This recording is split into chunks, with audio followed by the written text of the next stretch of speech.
Good morning, everyone, and welcome to the Mac and Jack Sports Show as we start your day off here on Northeast Streaming Sports, Thursday through Sunday, 8 to 10 a.m. I'm your host, Mac, with your co-host, Hall of Fame legendary boxing writer Jack Hirsch, bringing you your sports breakfast live on YouTube, Facebook, and Twitch. This is our Friday show where we kind of update what's happened during the week, but mostly review what's going to be coming up on the weekend. And today, folks, we have on Byron Williams, our NFL analyst, Keith Angle from TGI Sports Talk, and the Philly sports guy, a major social media icon, one of the biggest on Northeast Streaming Sports. So, Jack, how are we doing today? Well, after the Jet game, I'm not as tired as I thought I'd be because at the end of the third quarter, I shut the game off and I went to sleep and I got ready for the show today. I thought I was going to be going the distance till the very end of the game. So at least it got me a little more rest, the Jets' performance. Yes. I mean, listen, of course, the Jets, White got a little hurt his forearm. They say he should be good for next week. The backup, who played pretty well for the Jets, I think his last name is Johnson, if I'm not. Josh Johnson, who's kicked around the league for years and years. He's been on so many teams. And listen, I shut it off when it was 42-10.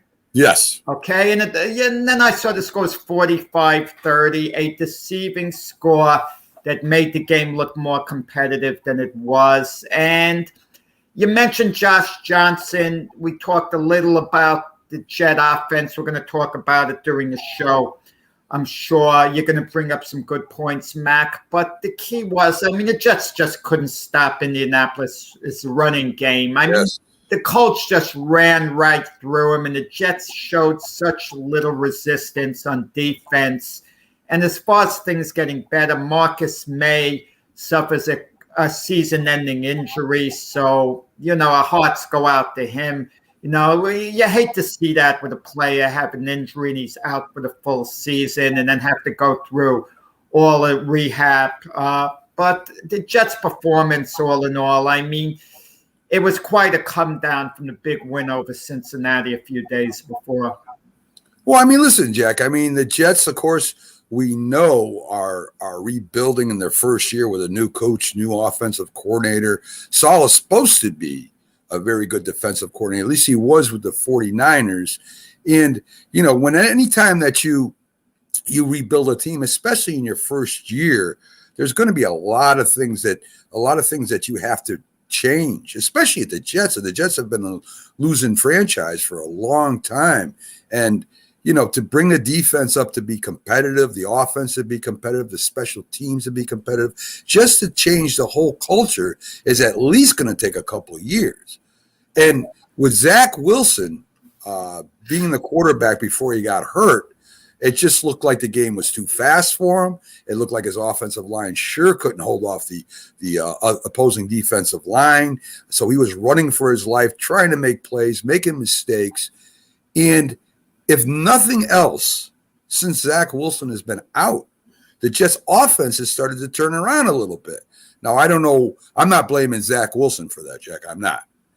But you have backups that have been in the NFL right now with the Jets, and they played better than Zach Wilson. There's no getting around it. So this week, all three quarterbacks are going to be healthy.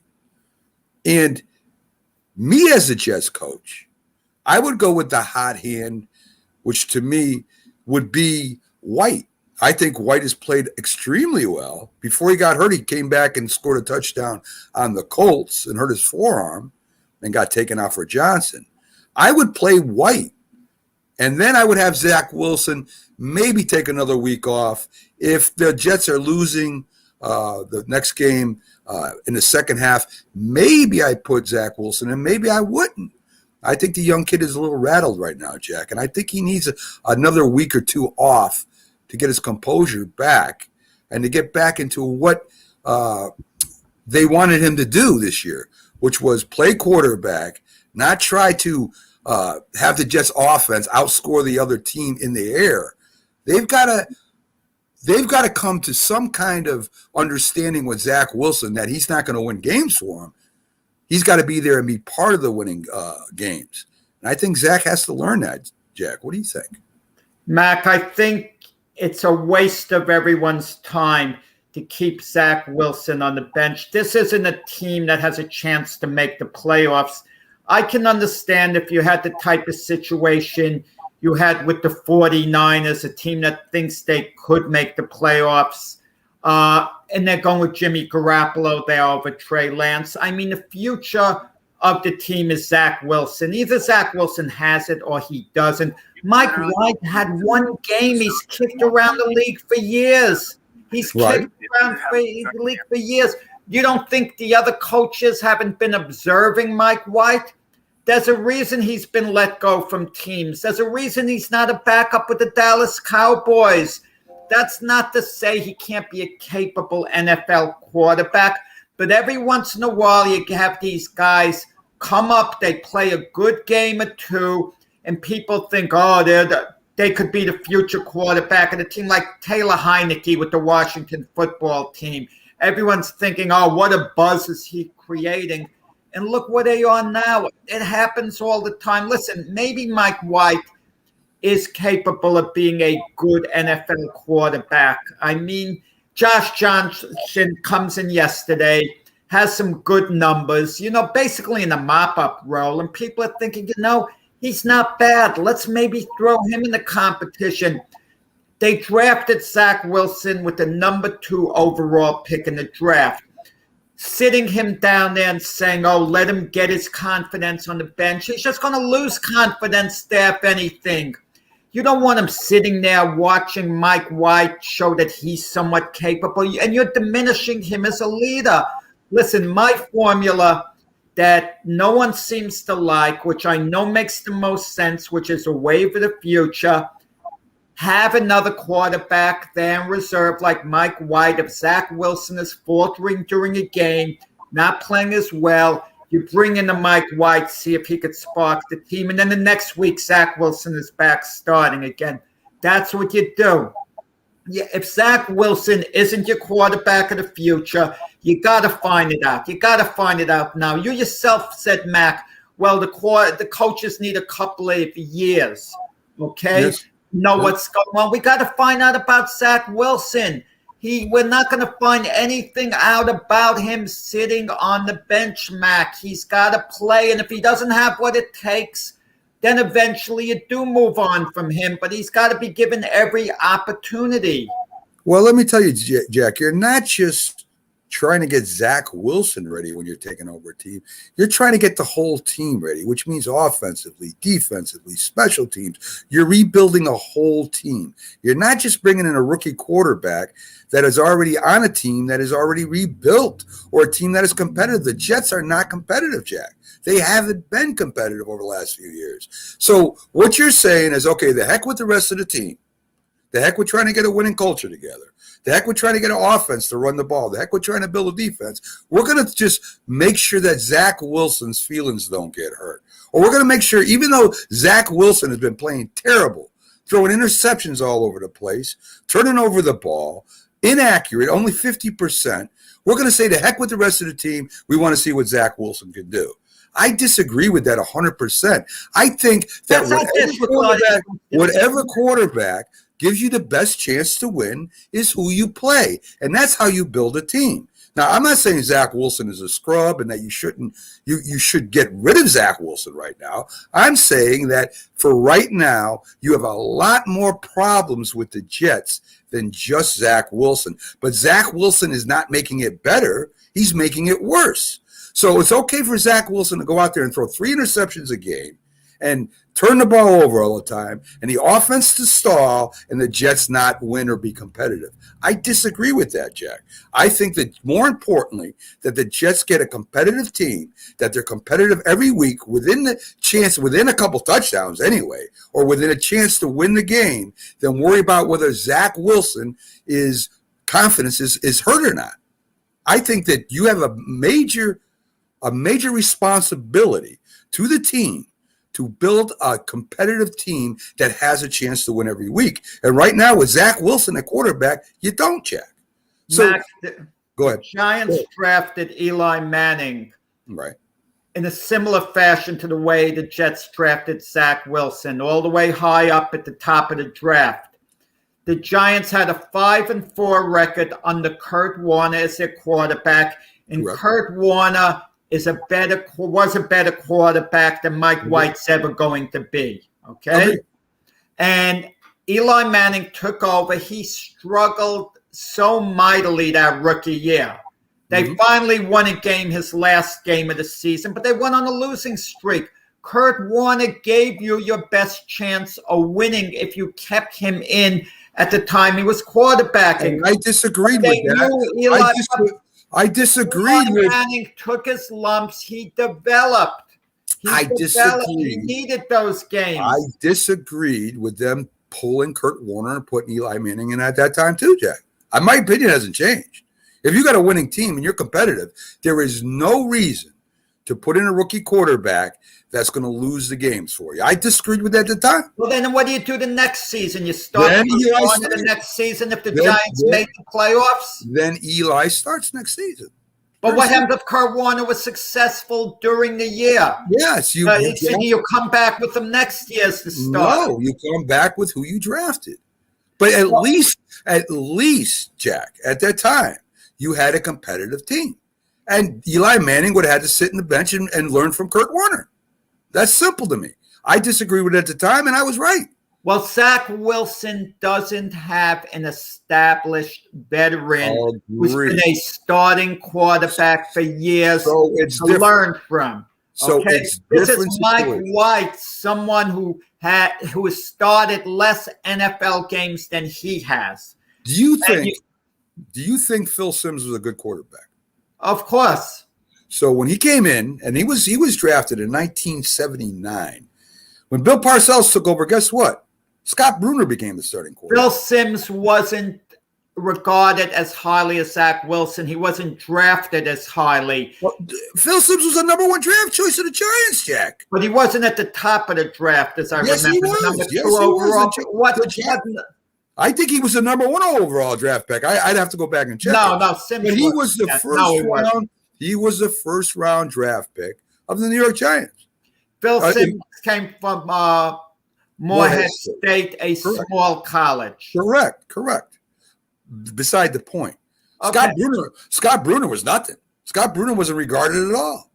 Listen, the bottom line is, Mac, but the bottom line is this whole thing is going to work itself out, and it's going to come to a head because if they start Mike White and he plays well and he could keep playing well, he'll be starting. And then you're talking about going next year to training camp. And the two of them supposedly are competing for the job. With Zach Wilson, the number 1 quarterback. That's what I'm saying. Not if Mike White plays really well the rest of the year. Yes, Zach Wilson is the future of the Jets, Jack. There's no doubt. That's why they drafted him. But I don't see why you would put that kid out there who is totally shaken. Well, yeah, but the Jets have more problems than that. I agree. Yeah. And under White, they could fix those. Let's put it this way, improve on those problems and not worry about Zach Wilson getting hurt or losing his confidence. Why would you do that to that kid? You already have a small sample of what Zach Wilson has done for the Jets so far, which is absolutely helped them lose the games. There's no doubt about that. Well, we'll see what the Jets do. They have 10 days before their next game. Correct. Do they have a longer week? Me personally, Jack, I ask you your opinion. My opinion personally is if White is healthy, he goes. And Zach Wilson is either going to spend another few weeks on the bench, take a little time out, regroup. Maybe they just get better. Maybe they don't. I am not going to do what happened to Burrows last year. The Bengals were lucky Burrows came back. I think more of a question is not what we think, Mac. Yes. What we think Robert Saleh is going to do. What decision we think he's going to make. Because no one knows. Oh, that's true. And that's like a coin flip. I have no clue who he's going to start. I might have an opinion who I think he should start. You have an opinion who you think he should start, but what's he actually going to do? And I think it's not going to be completely his decision. I think there's going to be an outside influence, and that influence is the GM, Joe Douglas.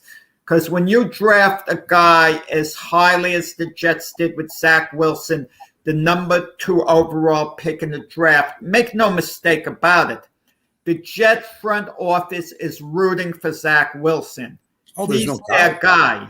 Mike There's White no doubt. isn't their guy.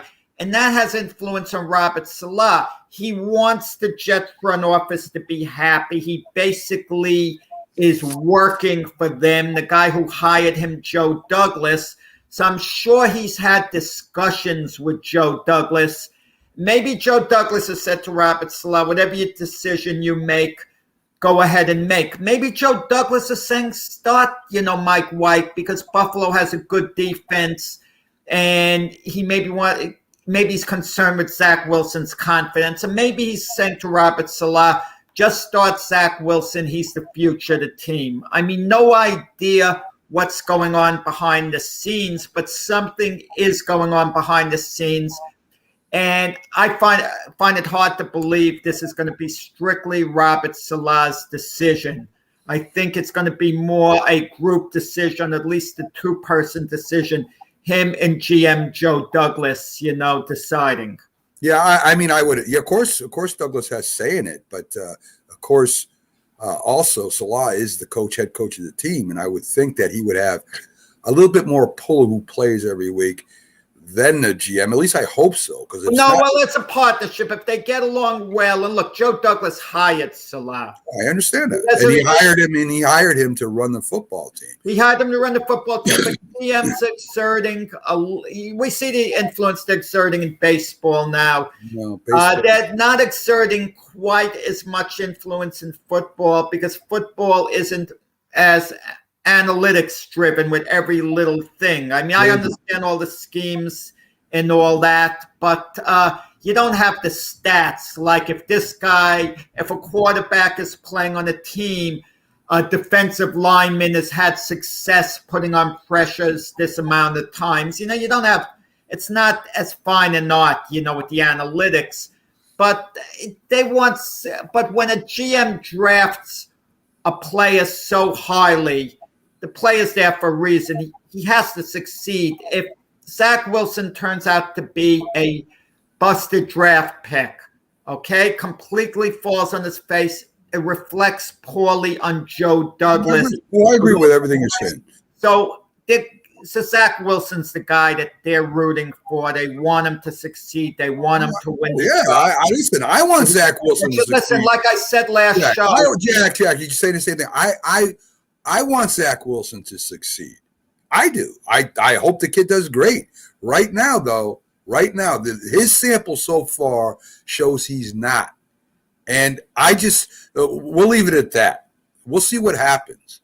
We'll see what happens. Let's move on, Mac. We'll see what happens. Definitely.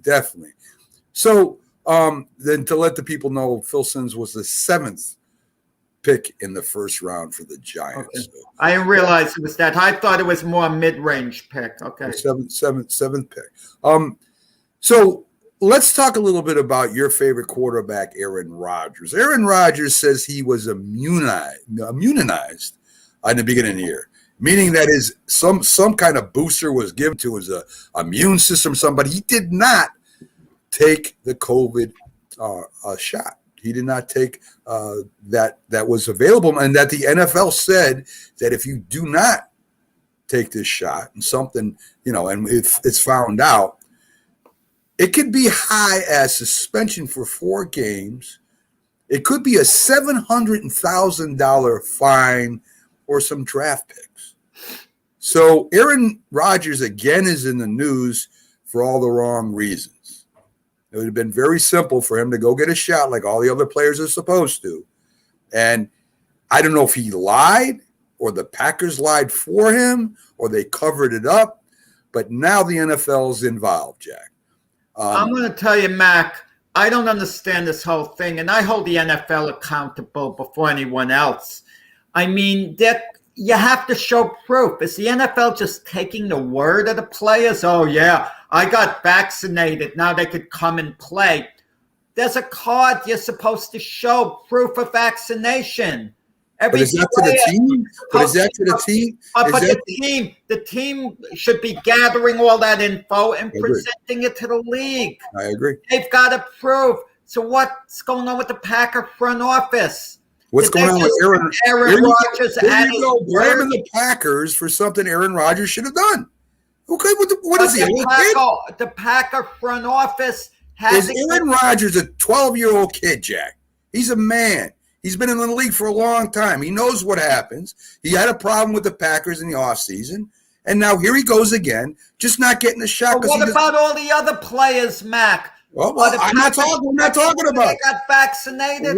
We're not talking about other players right now, Jack. We're talking about Aaron Rodgers, who right now is at 6-1 with the Packers. Could get suspended for 4 games. Packers could lose draft choices because he didn't want to get a shot.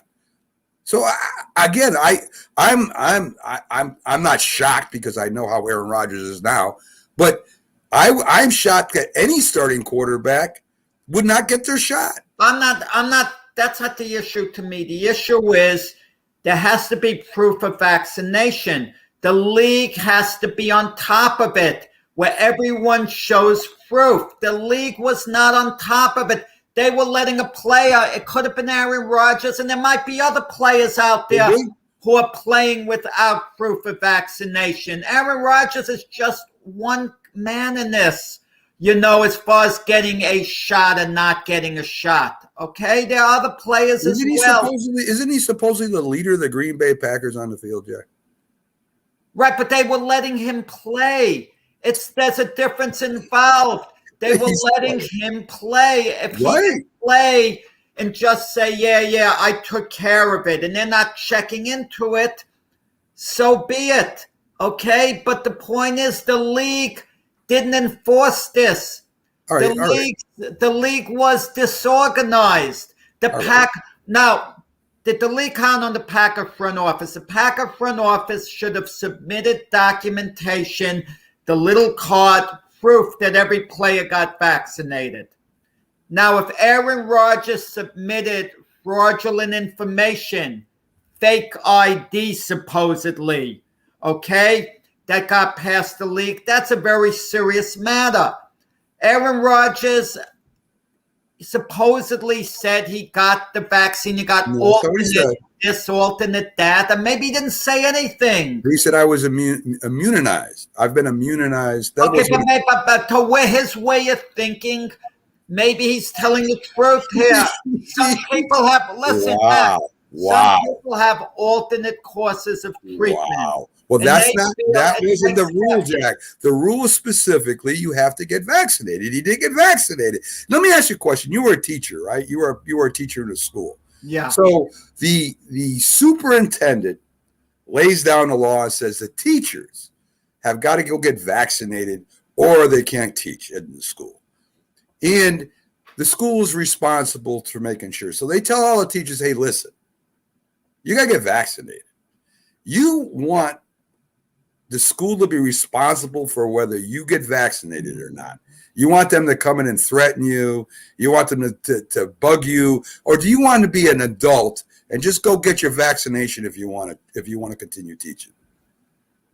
Listen, I understand what you're saying. If someone wants to work on a job, these are the rules. You're supposed to get vaccinated, fine. But Aaron Rodgers was quarterbacking all these games. Why is it coming up now? Why didn't the league check into this, before the first game of the season? Why didn't they check into every single player and be sure he got vaccinated? Someone's supposed to check into it. Listen, Max, the reality is this. You're going to have players who are going to lie. And let's say Aaron Rodgers has flat out lied about what he did. It should be irrelevant to an extent because the league should have been checking in on this. You don't take players at their word that they got vaccinated. They're supposed to show proof. You mentioned an example with teachers. A teacher could come in and say, yes, I got vaccinated. And now he's allowed to teach, and you find out a couple of months into the school year, he or she didn't get vaccinated. Their word isn't good enough. They all have to submit proof. Well, that's and what was Aaron Rodgers' proof? Who was checking into it? No one checked into it.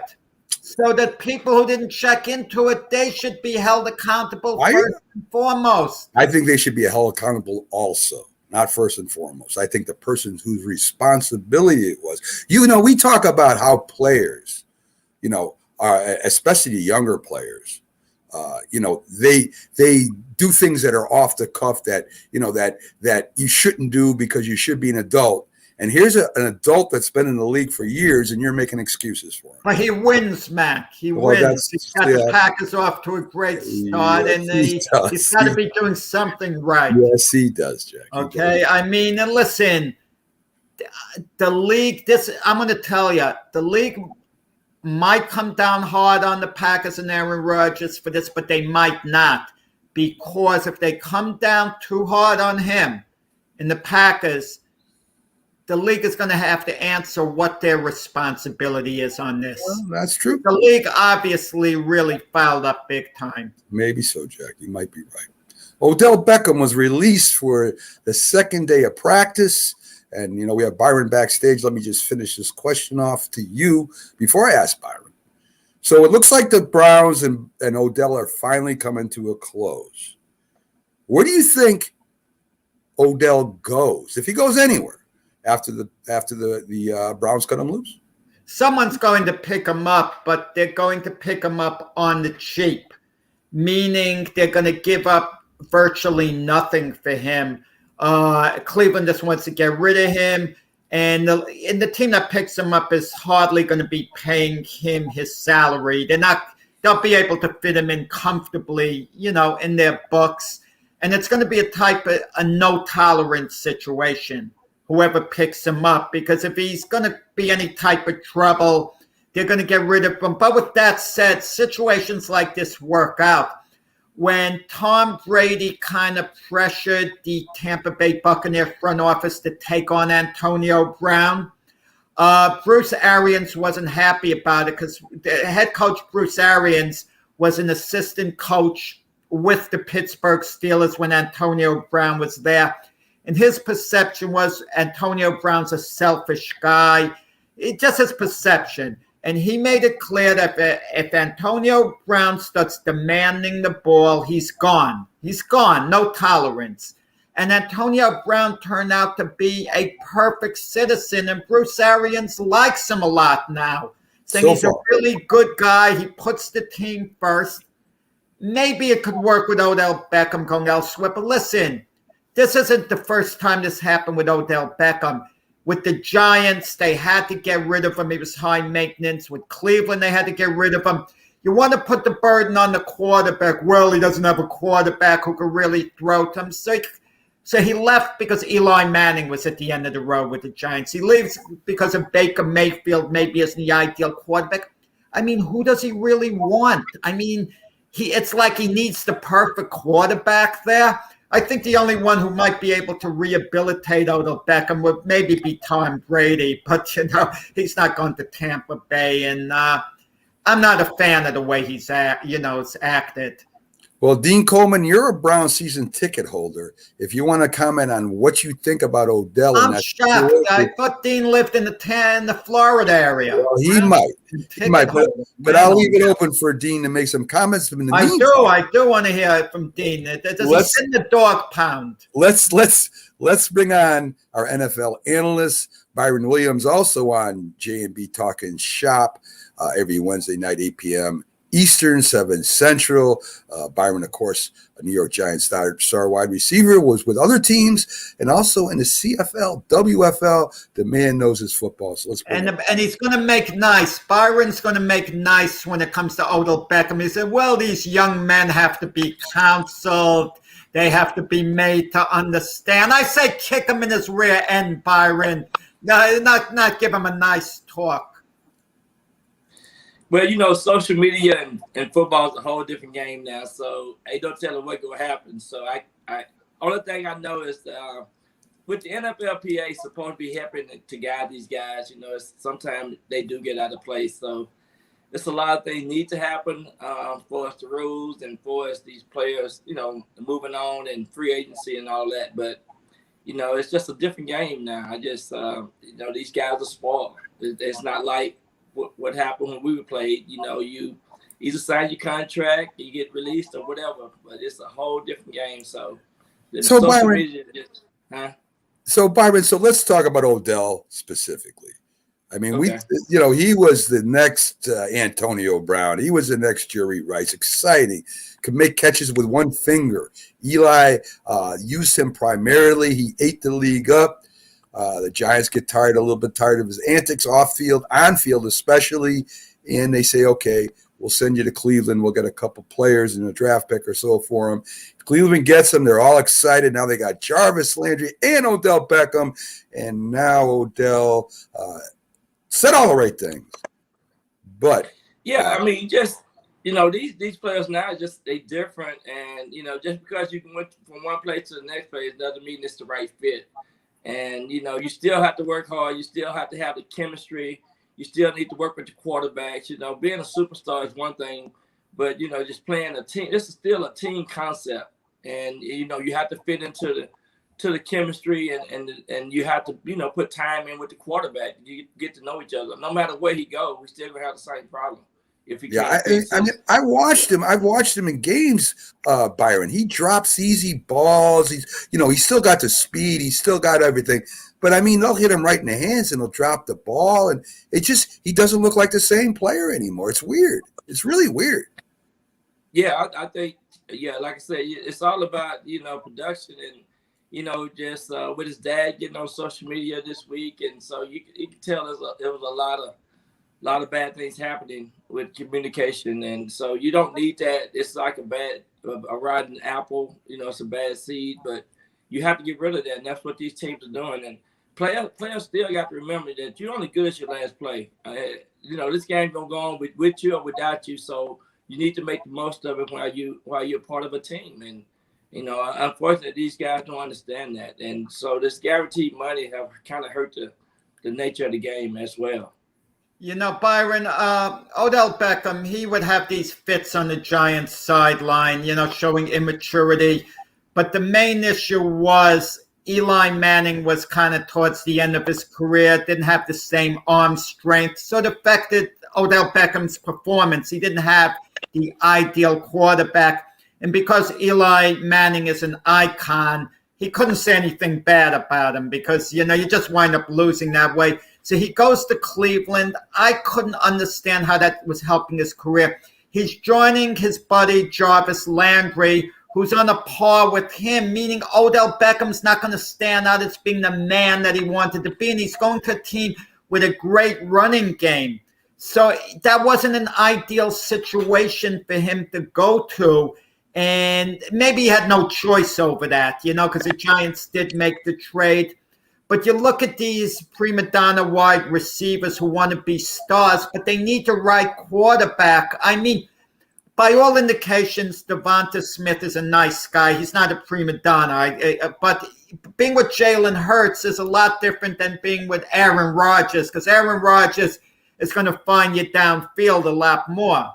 So it's all finding, I think, the right fit. And I think the right fit has to come naturally. You can't force it. Yeah. He might need to go to a team like the Raiders. Like you said, the Eagles not a bad team. So, he needs to go somewhere that he can, get 6 or 7, 10 passes thrown a game to him. But he needs to stay healthy as well. So, but who wants him? If you're not going to invest. A team's only going to want him if they have to risk very little and they can get rid of him immediately if he's a problem. Okay? Absolutely. There's not too many teams got the salary cap either. So, Cleveland got to pay him for the rest of the year, no doubt. But, maybe going to Miami. I don't know. One of these teams is going to probably, take a charge at it. Maybe the Saints, they wide receivers. But, these high-paid receivers, every team almost got one, so there ain't too many places that's open. There's one place that the right coach, like a Mike Tomlin. There's one place that doesn't have them downfield receivers, and that's New England. And if anybody can whip Odell into shape, it would be Bill Belichick.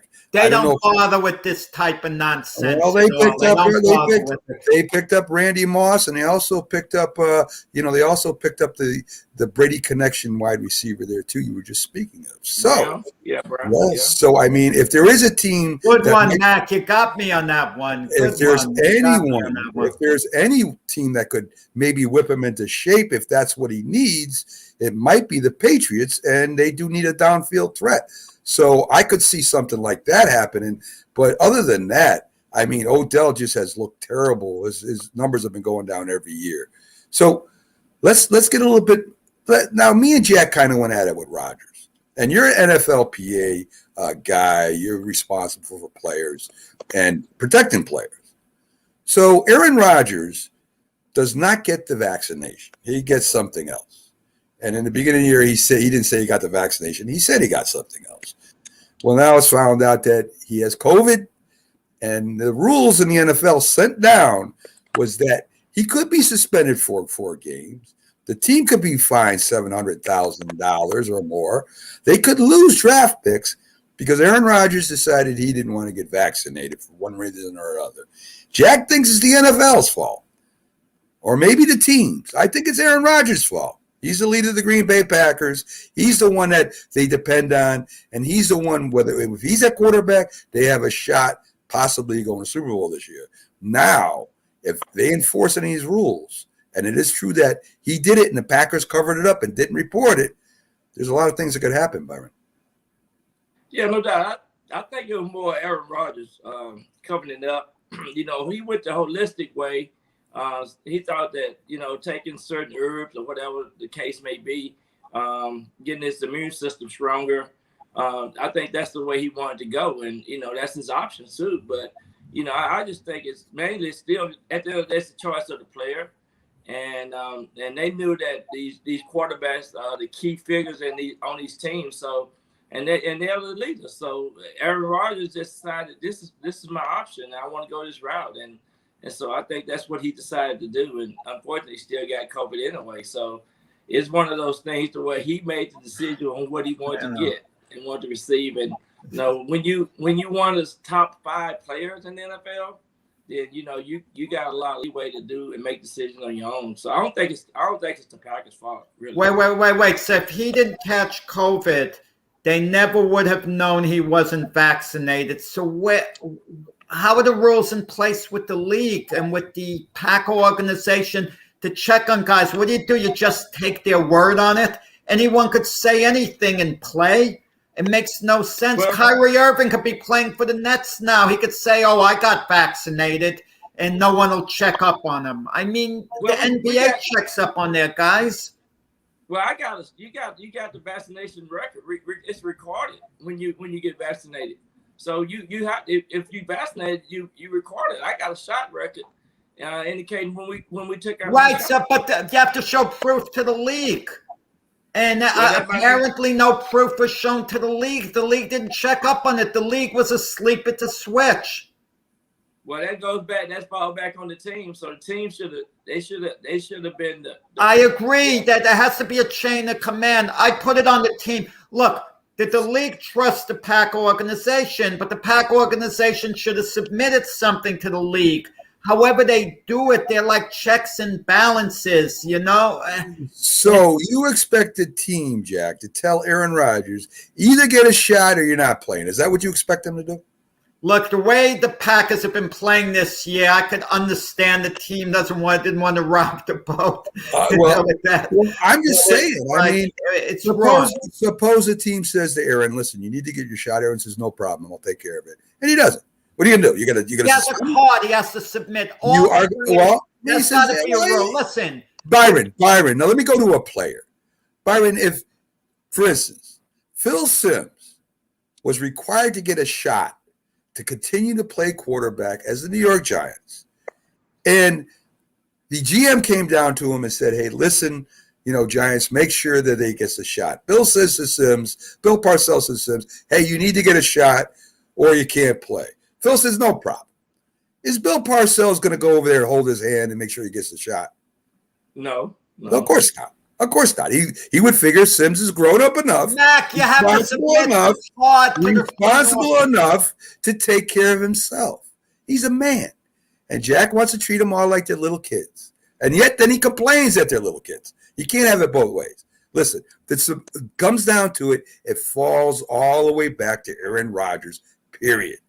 That's who it falls back on. I mean, you could blame the team, you could blame the league, and they all got part responsibility, Jack. But the main responsibility is the player himself. But what that means, there are other players playing right now who haven't caught COVID, and there has to be at least one player out there who hasn't gotten the shot. I mean, if this is what's going on with Aaron Rodgers, because he would have continued playing without getting the shot, and that probably means there's at least one other NFL player who's been playing week in, week out without getting the shot.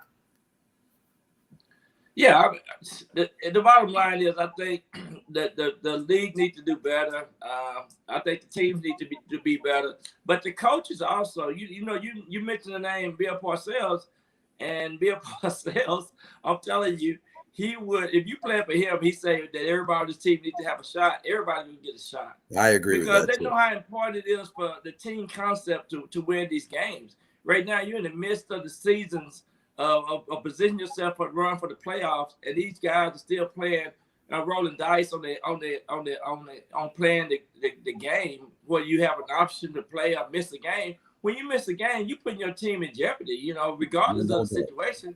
So I think these guys need to grow up, and they need to understand that this is your livelihood. This is what you are being paid to do. And not only that, Byron, and not only that, the other players on the team are depending on you to do the right thing. That's the big thing. I don't care about Aaron Rodgers. I'm talking about the Green Bay Packers team. Without him at the lead, they're not going to the Super Bowl for sure. They may not make the playoffs. I don't know. We'll find out what Jordan Love can do. But I'm just saying, you're affecting everybody else's life on that team. And if you don't want to do it, you tell them I don't want to do it and find another way. I mean, you're right now, Packers are 6-1. They got a good shot at contending for the Super Bowl. And now Aaron Rodgers, because he don't care about anybody else but himself, to me. And this is me listening to Aaron Rodgers talking, because he's more worried about himself than the team he plays on, as he has been all year. Now, he just decided he didn't want to do it. Aaron Rodgers should not have been allowed to play a game this year until he submitted proof that he'd gotten a vaccination. Okay? He obviously never submitted that proof. And no one asked him or made an issue out of it to get that proof. So there's blame all around. Okay. For Aaron Rodgers' sake, obviously he doesn't like to get the shot. A lot of people don't like to get the shot. That's understandable. We all understand that, but it is a requirement. But if you can get away with it without getting the shot and play the games, even though you know they want you to get the shot, the players who don't like getting the shot are going to try to bypass it if they can get away with it. It's kind of like curfew, Byron. There's like an 11 o'clock curfew or something for the players on the road. If they know the coaches aren't checking in, they're going to come in late after the curfew, a number of them. And you could say after, well, if you cared about the team, you would have gotten in before curfew. You get away with what you can get away with. And Aaron Rodgers can get away with it. Let me tell you a secret about the curfew. Only a small percentage of those guys go. We know on the team who those players are. They're gonna try to beat the curfew time. So, but now we kind of know that just by being around these guys. But yeah, it's a lot of things that I think it's in the mix, and I think for sure that if you got rules for some people, you need rules for all people, especially if you're playing the team sport. All right, so let's get to the rest of the NFL and stop talking about the Dancing with the Stars, Aaron Rodgers. In the AFC, big North division game between the Steelers and the Browns we were just talking about. The Steelers end up beating the Browns 15-10. Jack picked the Browns to go to the Super Bowl. I was high on the Browns to go to the Super Bowl, but it looks like it's starting to fall apart, Byron. I mean, the scales are going down fast.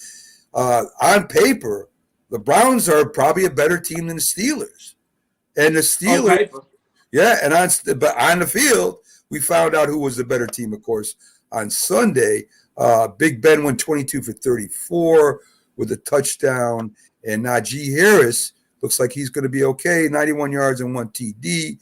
Mayfield throws 20 for 31, no TDs. And, we ask this question every week. I know Mayfield's hurt. He's got a bad shoulder, non-throwing shoulder, and he's dealing with injuries, which everybody is now. I just don't know if he's got a contract coming up, Byron. I don't know if he's the answer over there in Cleveland. They came close last year. Maybe that's it. Maybe that's their big hurrah. Yeah, and now you see these defenses are playing much better. And so you see these offenses, these high power offenses that were scoring 30-some points in the games in early in the season. Now that's not happening anymore. And now the defense is catching up with the offense. And so in certain leagues, but still they playing that hard defensive game. And so Baker Mayfield, he was I think his left shoulder was injured, and he had missed the game before. So I still say, they rushed him probably back to get back out there, but still, though, the timing and the chemistry need to be there, and it wasn't there. So the Browns didn't show much offense. It's a whole different dynamic looking at the Browns week 1 and 2 and 3. Now looking at them week 7 and 8, it's just a whole different dynamic. They're not scoring anything on offense, and some of the players, of course, injuries is a key factor in some that affected some of these teams as well. Yeah, I don't know if Browns will even make the playoffs this year the way they're playing right now. They could turn it around, of course. I'll tell you that one thing on Mac, the AFC is as weak as I've ever seen it. And they're just not powerful teams there. I guess the front runner right now would be the Buffalo Bills, but they've struggled a bit and they've lost a couple of games. It's not like the NFC. The NFC, so many good teams, in there. And the funny thing about it, the 5th best team in the NFC would perhaps be favored, to win the AFC if they win that conference. Yeah, it's very, very competitive NFC this year. That is true. That is for sure. The Saints beat the Bucs without their starting quarterback, their second string quarterback. They throw this guy in here, lights up the Packers a little bit. It seems like, and I've following football for as long as I have, Byron, there are certain teams that have certain teams' numbers. I remember when the Giants were going to the Super Bowl, the Eagles would give them fits. They beat them twice a year when the Giants were in the Super Bowl, and it's the same thing with the Redskins. Even when the Redskins were going to the Super Bowl, the Giants would beat the Redskins. It just seems there's certain teams that match up against other teams. And it looks like the Saints. They lose in the championship by 3 points. They almost went to They didn't have the Buccaneers number the playoffs. It was pretty close, Jack. They could have went to the Super Bowl last. What, they lose by 3 points? That game was. I think it was decisive, as I remember. I don't think so, Jack. I think it was a very close game, if I remember correctly. But anyway, the Saints beat them twice last year during the regular season. They beat them again without their starting quarterback, Byron. Did the Saints have the Bucs number? I think that they match up well with them, and so somehow they defense, know them. But they put up 36 points, I think, too. They put up 36 to 27. So I think Payton, Sean Payton, is just an excellent coach as well. I think he certain teams, like you say, certain teams can go in and just match up really well with certain teams. So I think the Saints and the Bucs is one of those situations, and that's what happened this past week. It shocked everybody. The Saints, after Jameis Winston get hurt, they still look like the old Saints. And so I just think too, it's the chemistry, but their defense have been playing really good too. They defense playing with a lot of enthusiasm, and they play real hard physical football, and so that's what happened with the Saints. They play some dynamic defense. And Buccaneers beat them 30 to. I'm sorry, Yeah, I'm sorry, I cut in 30-20. The Buccaneers beat the Saints last year, but you're kind of right. The Buccaneers outscored them 10-0 in the fourth quarter, so it was a game. It was tied in the fourth quarter. Of course, Brady brought them back, but they won both. In fact, they killed them the first game, 38-3. And you're talking the Saints without Winston, without what's the second string quarterback? The guy that does everything. I forget his name right now. Tatum, right? Yeah. Tatum Hill. Without him, they still beat. Hey, I got tickets for the St. Buccaneer game at Raymond James Stadium, so no return of Jameis Winston. But let me tell you something. Raymond James Stadium has the best ice cream of all the stadiums out there. Well, there you go. There you go. What I love about you, Jack, you know all the insights, man. I know it from the stands. I was never out on the field. Yes. So I went outside the field. Yeah, I supposed to go to Tampa the first week of December. They got the little super United Youth Football All-Star Championship games down there. I'm supposed to go down there for some youth football. Yeah, well, bring the kids to Tampa for that ice cream, if you would, Byron, when the game. I'm getting some ice cream. There you go. NFC East, Byron, Washington. Is this season over? I mean, they lost to Denver. They still got to play. Let's see what winnable games they have. Let's put it this way. Washington has some winnable games at the end of the year. And even if they win these, Carolina, Seattle, Philadelphia twice, and the Giants, that's 5 games. They're 2-6 right now. That's 7-10. We know Rivera has been a good coach. We know he had a little bout with cancer last year. I don't know about Washington. I mean, I know Heineke. They have I don't know who's better, Fitzpatrick or Heineke. Anyway, I guess you could say Fitzpatrick is better. Is Washington's season over, man? I think they're not putting no points up, so they're not playing good. They lost to the Broncos 17-10 last week, and you have to at least score 20 points in order to kind of be in a game. And they're not really doing that much on offense. And the week before, Washington was inside the 10-yard line 3 or 4 times, and they couldn't score. They made mistakes. So they're not playing. They're not playing mental. I think they make a little mistake here and there, and they're not playing mental football. And so I think they're. We talked the other day that they don't really have a leader. I mean, who's their captains? And I think that's what they're missing. And they're missing something on that football field. That's one or two players need to go in and say, hey, we need to do this, we need to do that. And they're still making little fundamental mistakes that you make week 1 and 2 once you start the season. And so I think that's their problem. They're not playing any kind of football with enthusiasm. So that's one of the things that I see that, 10 points. And, they played Denver pretty good. And they everybody was talking about Washington defense. Well, their defense is subpar right now. Yeah. Yeah. Wouldn't you think that Chase Young would have emerged as a lead on defense? Because you could have a great defensive end, emerge as the lead of the team. It doesn't have to come from the quarterback. And I know he's only a second-year player, but when you have that big of an impact, you can start absorbing a leadership role, I think, early in your career.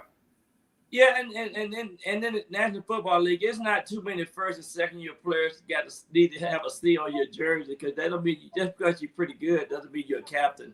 And right. you need to be a leader on and off the football field, in the locker room, and other places. You need to go out there and you need to, Harry Carson will tell you, even on offense, I caught a pass one time and I spiked the ball, on the sideline, and he came up to me and said, Byron, that's not the way we play football. So somebody needs to just say certain things to players in the midst of, the competition, right?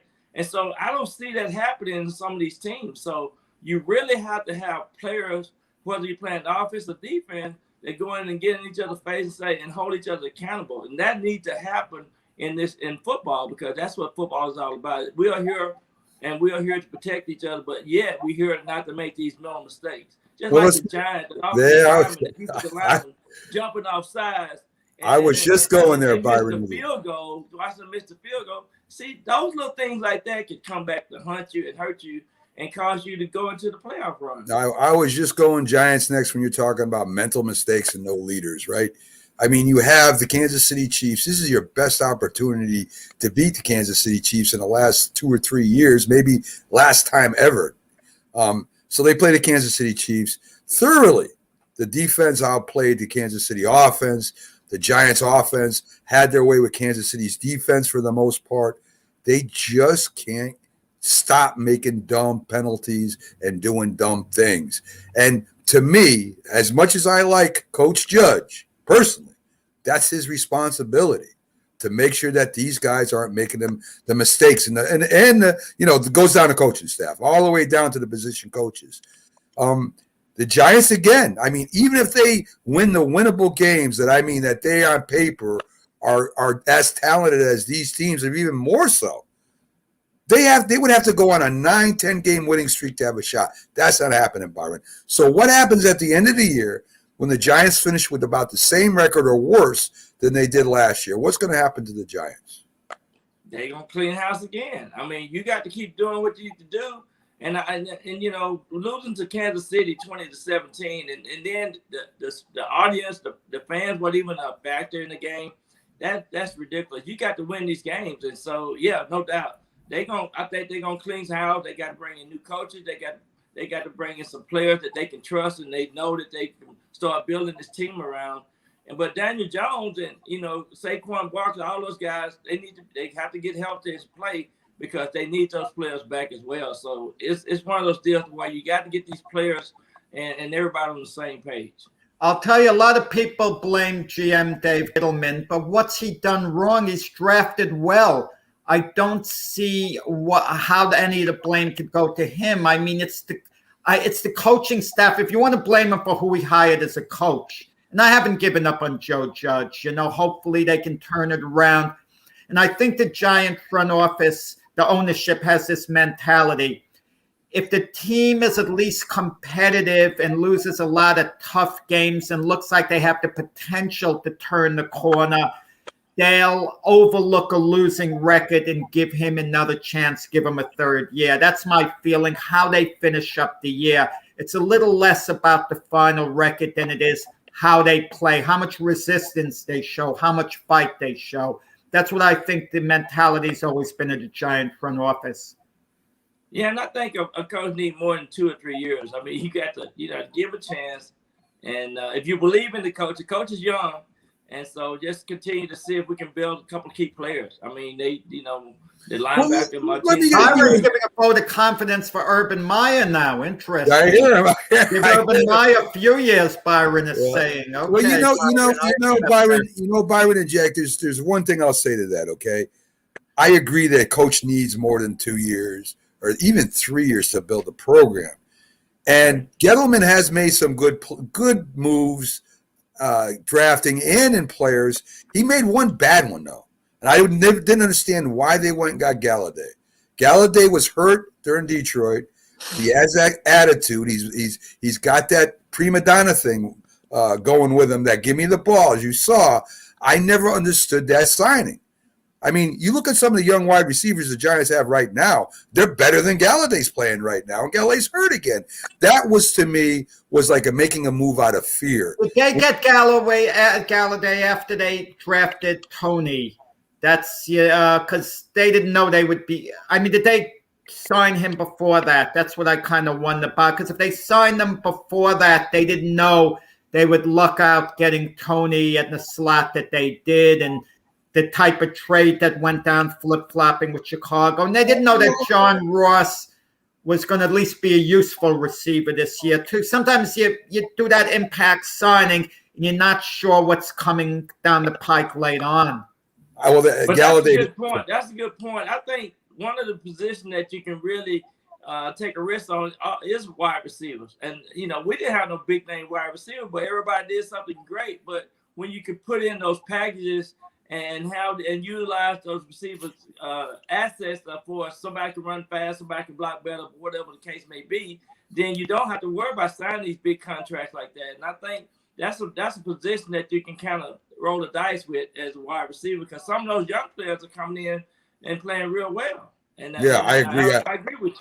I agree too, Byron. I think a lot of it's done by name. We talked about that before. Julio Jones, older, not as effective. OBJ, not as effective as people thought. I think a lot of it's for the names instead of the player. And it happens in all sports, right? It's a different fit. They need the right fit, the right team. Tennessee, I didn't feel was the right fit for Julio Jones because they rely on their running game. And Ryan Tannehill isn't a quarterback that really stretches the field. So I didn't think it was the ideal fit for him. I mean, he would have been better off, let's say, Julio Jones going to the Raiders, for argument's sake, with Derek Carr. I'm just giving an example there. I just think Julio's past his prime, and he's going to be a Hall of Famer. There's no doubt about it. But he's way past his prime, and I think the Tennessee Titans would have done better getting a younger receiver anyway, instead of going after the name. But that's what teams do a lot. So Byron, the Giants got the Raiders coming up. I'm going to ask you because you're not on a Sunday show. Raiders are coming into town. Can the Giants beat the Raiders? The Giants will win this weekend. Okay. The Giants will win this weekend. The Raiders, Henry Ruggs, and they have some problems over there. And I'm predicting the Giants to beat the Raiders this weekend.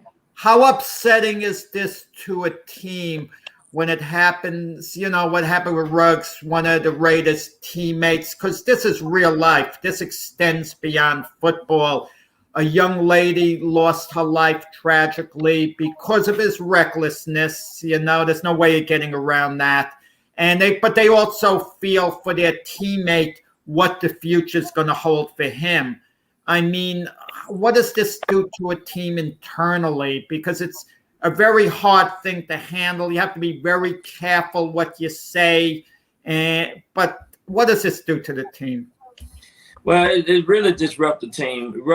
Disrupt the chemistry. Ruggs was one of their main source of players. He's backed into the offense quite a bit. He stretches the field real fast. So it's really going to affect the team. I don't know to what extent. We'll find that out. But I think, that's why some of these young players, first and second year players, need mentoring, need somebody on the team to help keep them focused on what important things that matters. And so it's going to affect the team. I don't know what, and plus they don't have a true head coach there too. So it's an interim head coach. So we'll see how it affects, but yeah, it's not good for sure. And Byron, let me ask you this. I mean, it happened, I think, on a Tuesday night. I assume the Raiders had practice the next day. You're off on Tuesday, and they do have practice the next day. And to be out at 3:30 in the morning, just normally, you kind of, I mean, it's a tragic situation. That's all I'll say, to sum it up. Or terrible. Yeah, hopefully we can start getting some mentoring and some people that can kind of help these guys navigate through life. So yes, no doubt. Yeah, I believe that too, Byron. Byron, thank you for coming in as you do every Friday. Folks, be sure to check out Byron and Jim Jeffcoat on J&B Talking Shop, as they have they cover the NFL football, and they have some big guests on that show. And they do a great job over there. So, Byron, again, thank you for coming in. You have a great weekend. And I agree with you. The Giants will win this Sunday. Have a good day, buddy. The Jets lost. Yes, they did. Yes, I predicted the Colts beat the Jets. I turned the game off when it was 42-10. Okay? I mean, I figured let me get to sleep a little early. It wasn't doing anything for me. And then Max harassing me as far as the quarterback situation. I mean, he pretty much wants to cut Zach Wilson the way it seems now. And that's what I got to deal with.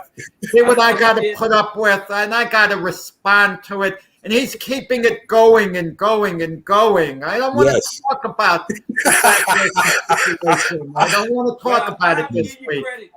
I have to give you credit, Jack. You got on green today, so I'm gonna take my hat off to you. That's why I don't have a hat on.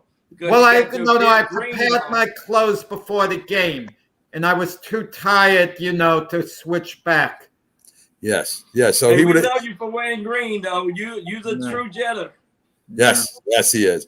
All right, Byron. Again, have a great day and enjoy the games this weekend, my friend. All right, thank you, guys. See you. There you go. So there you go, folks. Byron Williams, our NFL analyst, was around the league for a long time. So, and here's a little thing from Zach Wilson. They should have never drafted him. Well, there you go. Carlos always puts a nice spin on everything. But let me tell you something. Now word comes out that the great Joe Montana, the biggest icon in San Francisco 49er history, arguably, one of the great icons of all time in the NFL, easily, okay? Joe Montana's saying that the 49ers shouldn't have drafted Trey Lance. They maybe should have drafted another quarterback. Those are the reports that I hear. Right. Okay? And so everyone's always going to question a certain draft pick. Not always, in certain situations. Sure. Now we're going to hear, well, maybe Mac Jones should have been drafted a little earlier if he's being successful. You got to wait a little while. There's always second guessing. Hey, listen, they made fun of the Phil Simms draft pick and the Eli Manning draft pick and, maybe the Joe Namath draft pick. I don't know. I wasn't around for that one, Jack. But no one made fun of those, Mac. Everyone loved Joe Willie, and no one seriously questioned Eli. He did his first year. Yeah, I think after the first year they were questioning it, Jack. After he went and lost almost every game, I think they were questioning it. We'll have to see. I'm not trying to bother you. Joe Willie wasn't the gunslinger time. He'd throw 5 interceptions and be back the next week. And didn't care either. That's what I liked about Namath. Folks, we'll be right back after these messages. Stay tuned as we come back on the other side. We're going to talk a little bit about boxing. I want to get Jack's opinion on Canelo's big match coming up. We also got Keith Angle from TGI Sports, and we also will have the Philly sports guy on later in the show. So stick with us. We'll be right back after these messages. If you served honorably in our nation's armed forces and you're looking for a way to continue serving your fellow veterans in your community, then join AMVETS. Each year, AMVETS members volunteer millions of hours at VA healthcare facilities from coast to coast, helping to improve the lives of their fellow veterans through the VA Voluntary Services Program. AMVETS posts and departments also participate in a wide variety of community service projects, ranging from Americanism in our schools to supporting the Special Olympics and Boy Scouts of America. If you no longer wear the uniform today, you can still serve through the AMVETS by joining today at amvets.org. Chock full of nuts is that Henley coffee, Henley coffee, Henley coffee. Chock full of nuts is that Henley coffee. Better coffee a millionaire, money can't buy. Hi, Grandma. What's for dinner? Hey, honey, I'm making stew tonight. Ooh, can Nina come over? I'm not sure about our new friend. I wonder if there's been any drinking going on. Alcohol at her age can lead to so many bad things. I've been meaning to ask you, what would happen if someone offered you a drink? Grandma? This is hard. She's so young, but I know I need to talk to her about it now before someone tries to give her alcohol. If anyone ever does offer you a drink, I want you to say no. I have too much respect for my family, and I don't want to get in trouble. Okay. Really? I promise, Grandma. I love you too. Okay, how about tasting this stew and telling me what you think? Some children may try alcohol as young as 9 years old. It's not too early to talk about drinking. For tips on how to begin the conversation, visit underagedrinking.samhsa.gov. That's underagedrinking.samhsa.gov. This message brought to you by SAMHSA and this station. McDonald's is our kind of place. It's such a happy place. Happy place. A clean and snappy place. McDonald's is our kind of place. It's such a happy place. McDonald's is our kind of place. Your kind of place. McDonald's believes in getting food to your kids before they get to each other. Such good food, too. McDonald's famous French fries, triple thick creamy shakes, lean beefy cheeseburgers and hamburgers, icy cold soft drinks. And here's a plus, spill-proof lids on all beverages. Another plus, napkins that are big as a bib. Quality, cleanliness, extra care service. That's McDonald's. A total value that's unmatched anywhere. McDonald's is our kind of place. It's such a happy place. McDonald's is our kind of place. Your kind of place. When you hear the word asthma, you probably think of shortness of breath, coughing, or inhalers. Lots of things can trigger asthma, but the fact is that asthma doesn't just attack, it can kill. But with proper medical management, asthma is controllable. If you experience shortness of breath, wheezing, tightness in your chest, or persistent nighttime coughing, you may have asthma. See your doctor and get the facts. You'll breathe easier. For more information, call 211-INFO-LINE. A message from the Connecticut Department of Public Health, keeping Connecticut healthy. If you like the sweet science, get ready to talk boxing on the Gloved Fist podcast with top boxing writers Frank Latirzo and Jack Hirsch. Frank, a former amateur boxer out of Philadelphia, writes for NY Fights and can be seen on the Boxing Channel. Jack, an amateur boxer who competed in the New York Golden Gloves, was a 6-term president of the Boxing Writers Association. And now, Here's Frank Latirzo and Jack Hirsch.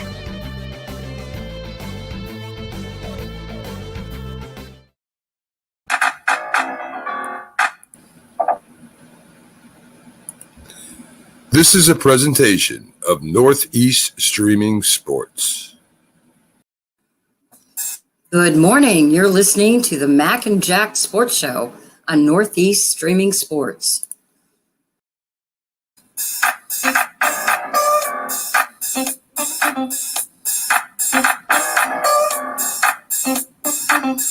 Good morning, everyone, and welcome back to the Mac and Jack Sports Show as we're on live Thursday through Sunday, 8 to 10 a.m.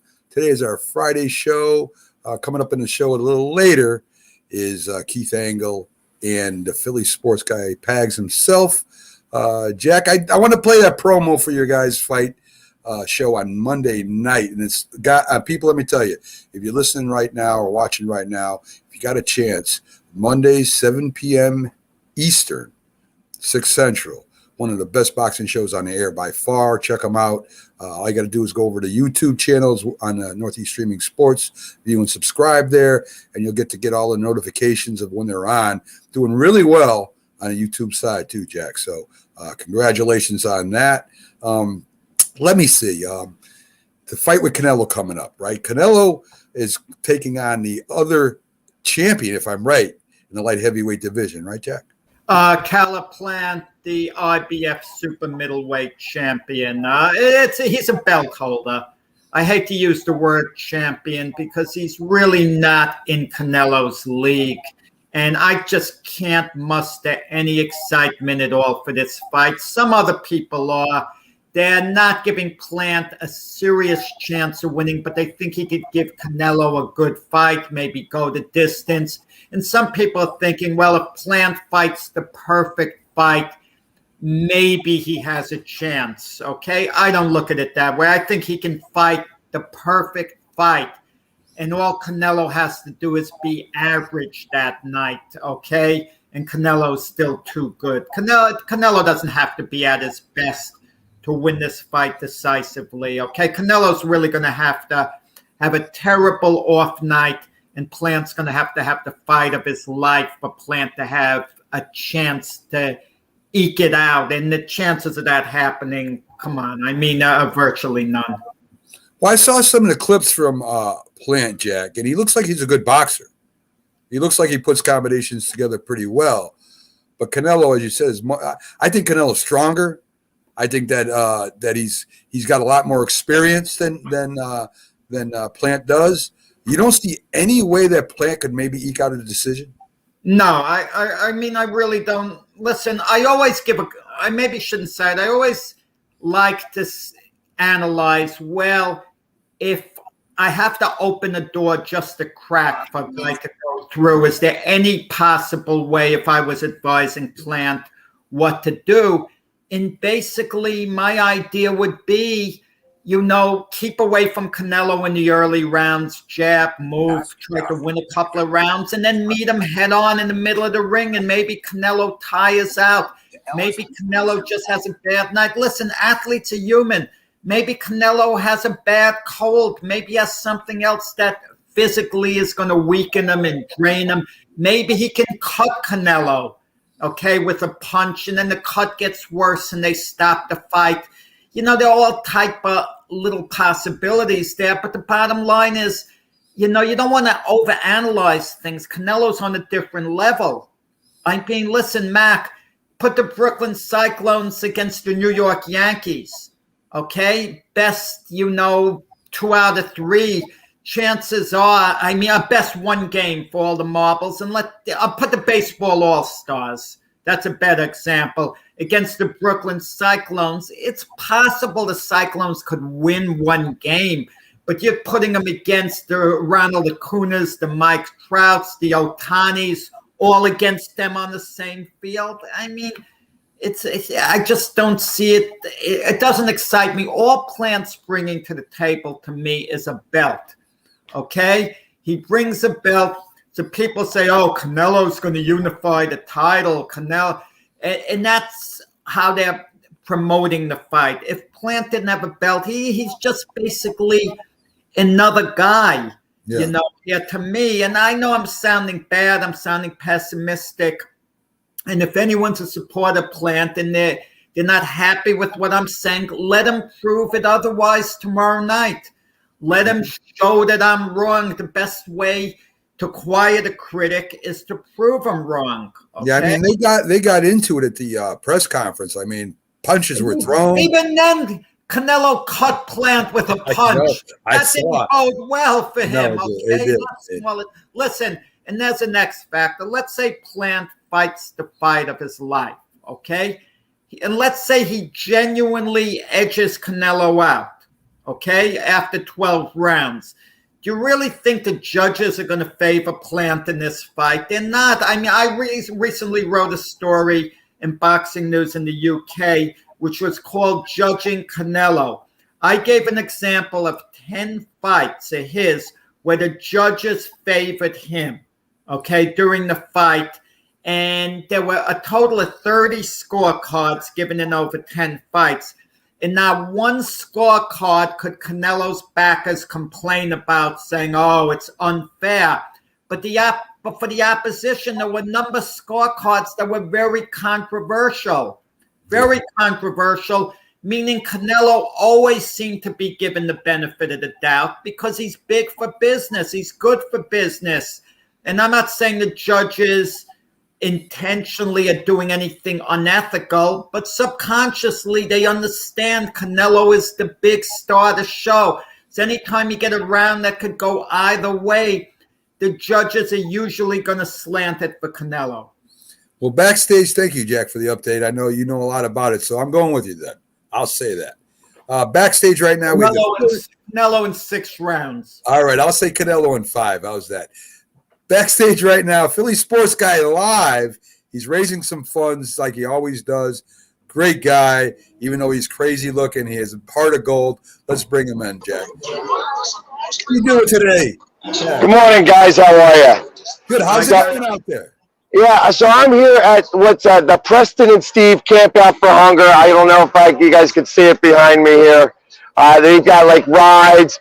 These guys have been doing this for 20-some years, and they raise a bunch of money and collect food for Phil Abundance. This is the largest food drive in the United States, and they've been doing this for years here. It started off as a couple of radio DJs that slept outside, at one point 25 years ago, literally with real tents. Now they got RVs, they got swimming pools, rides. They had a fireworks show yesterday, and they've already raised, collected over 2 million pounds of food. Wow. So far, and hundreds of thousands of dollars. It's been amazing. That's incredible, Pags, and I'm glad to see you out there helping the community again, as you always do. I know you put a lot of time into this kind of stuff, so, good for you, man. I'm glad to see you out there making a difference.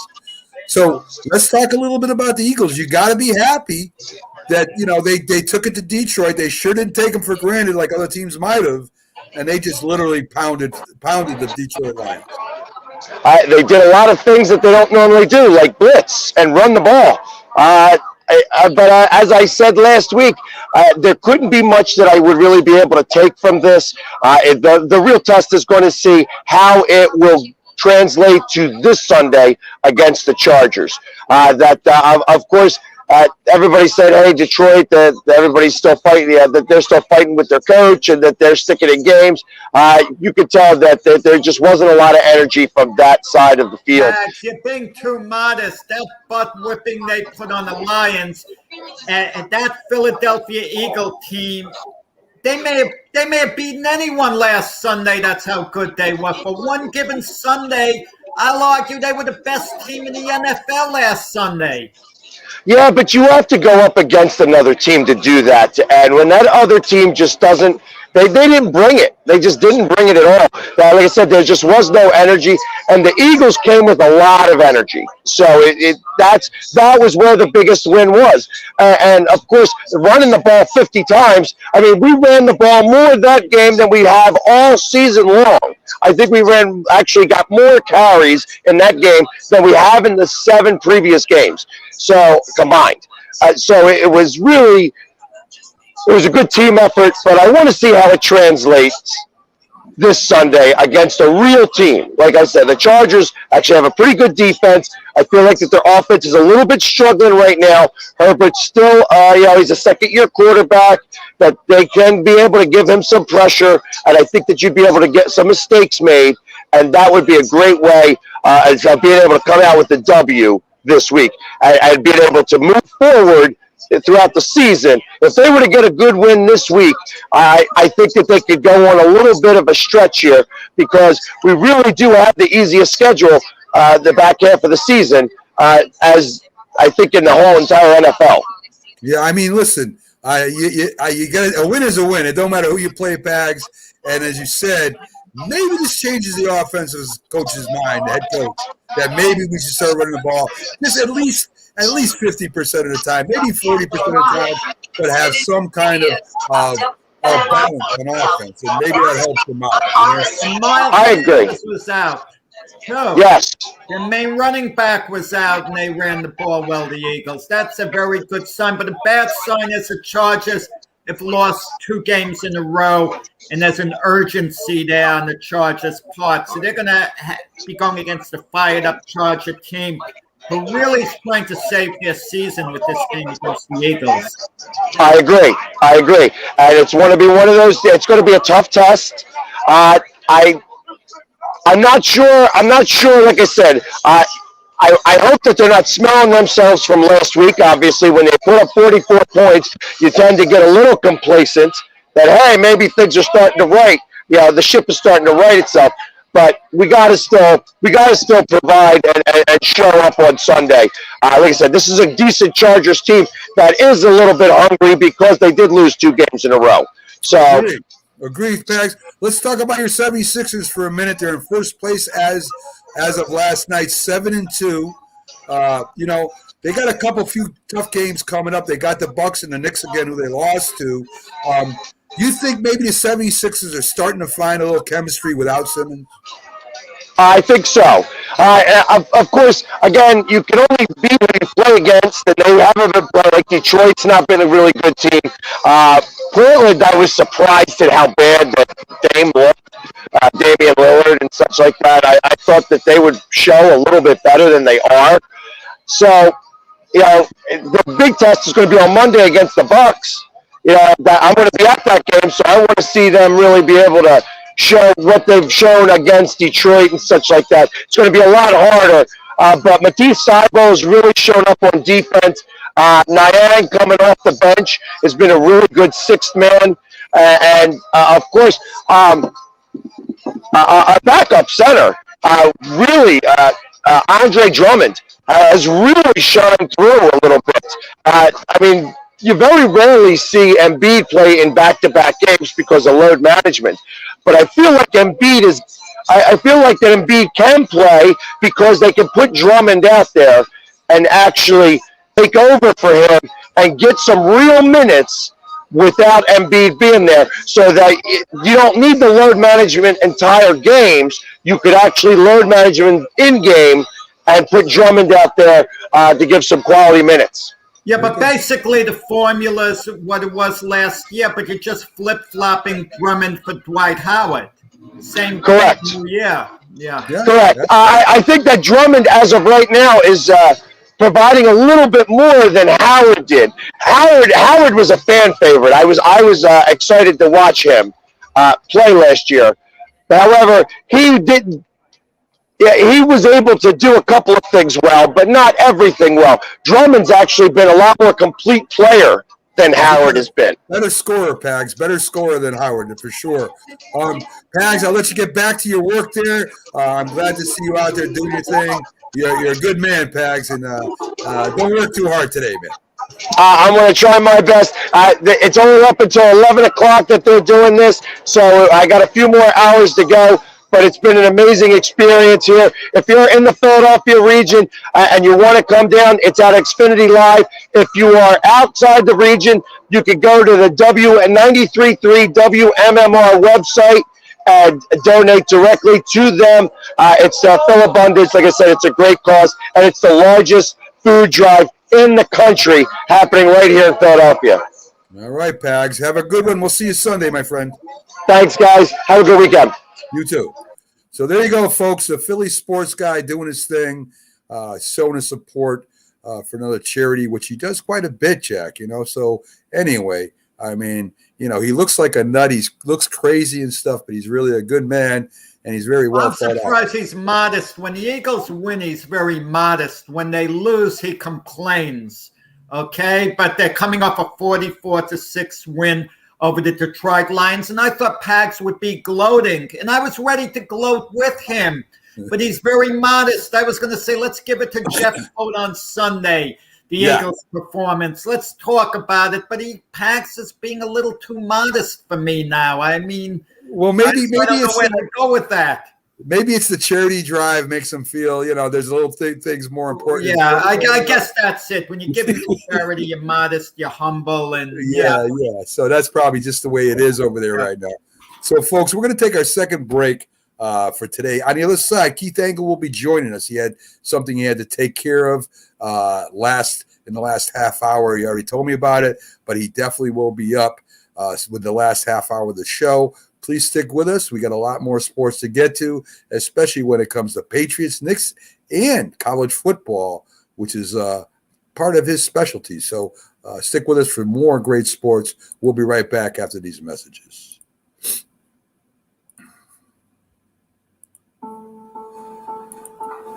We all make choices.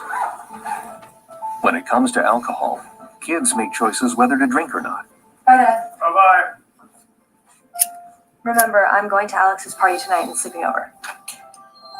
Hey, have a seat for a second. Remind me about that party again. And adults make choices whether to talk about it. That's true of parents and every other trusted adult in a kid's life. Kids want to know our expectations when it comes to alcohol and other drugs.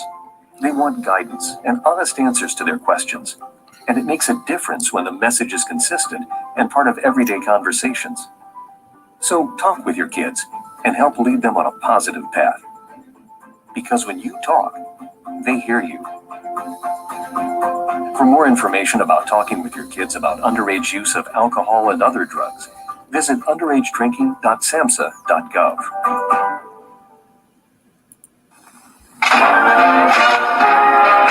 When the job is done, this guy will be ready to dig into something mighty good to eat. How do you handle a hungry man? The manhandlers. One of the manhandlers is Campbell's vegetable beef. Gets a man-sized supper off to a good hot start. Good. The manhandlers. If you talk and they will hear you every single time. Now we're getting killed. Yeah, well, Kyle's not here. How come? Kicked off the team. Didn't Tim tell you? Kyle and some other kids got caught drinking beer in the park a couple of nights ago. Really? Yeah. Zero tolerance. He's out for the season. Come on, it's a first offense, right? That we know of. But why should that matter? He knew not to drink. I made it clear to Matt that's what we expect from him. What have you said to Tim? Nothing really. You know, a lot of kids try it at this age, so... Yeah, well, a lot of kids don't try it too. I'm not saying that Matt's going to be this perfect kid, but if I don't tell him what we expect and why he shouldn't drink, how's he going to know? You think kids that age really listen? They never admit it, though, but they hear more than you think. Talk. They hear you. For more information about talking with kids about underage drinking, visit underagedrinking.samhsa.gov. Radio Aircheck and Classic TV Channel.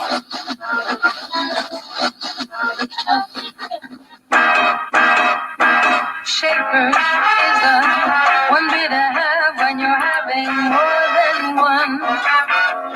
Shaper, pleasure. laughter doesn't fade even when your thirst is done. The most rewarding flavor in this man's world for people who are having fun. Schaefer is the one bit they have when you're having more than one. Ever wonder what makes Schaefer the one beer to have when you're having more than one? One reason is more than one fermentation. Most brewers just ferment their beer once, but Schaefer is fermented twice. Once to make it beer, and twice to make it Schaefer. The one beer with flavor so fine, it keeps shining through glass after frosty glass. More than one fermentation is one reason, but of course there's more than one reason behind the one beer to have when you're having more than one.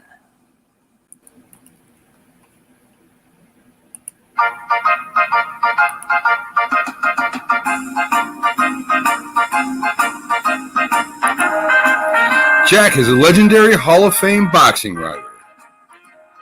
Mac spells cat with the letter K. Mac played football and baseball for 10 years, coached football for 12. Jack was the wiffle ball home run king of the neighborhood. Jack was a sparring partner of the middleweight champion of the world, Golden Gloves boxer. Mac still reads cereal boxes at breakfast.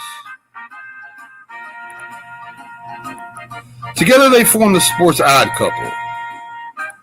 Both know sports in every way, but mostly at odds with their commentary and opinion. The Mac and Jack Sports Show, 8 to 10 a.m. on Facebook Live, Northeast Streaming Sports YouTube channel, Thursday through Sunday. Also on Spotify.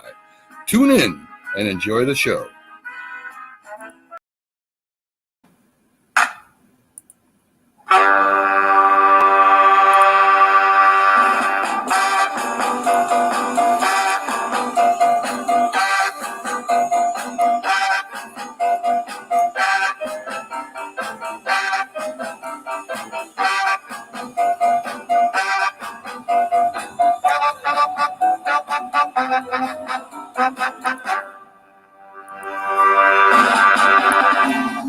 Good morning. Welcome back to the Mac and Jack Sports Show, live Thursday through Sunday, 8 to 10 a.m. as we start off your day on Northeast Streaming Sports Network.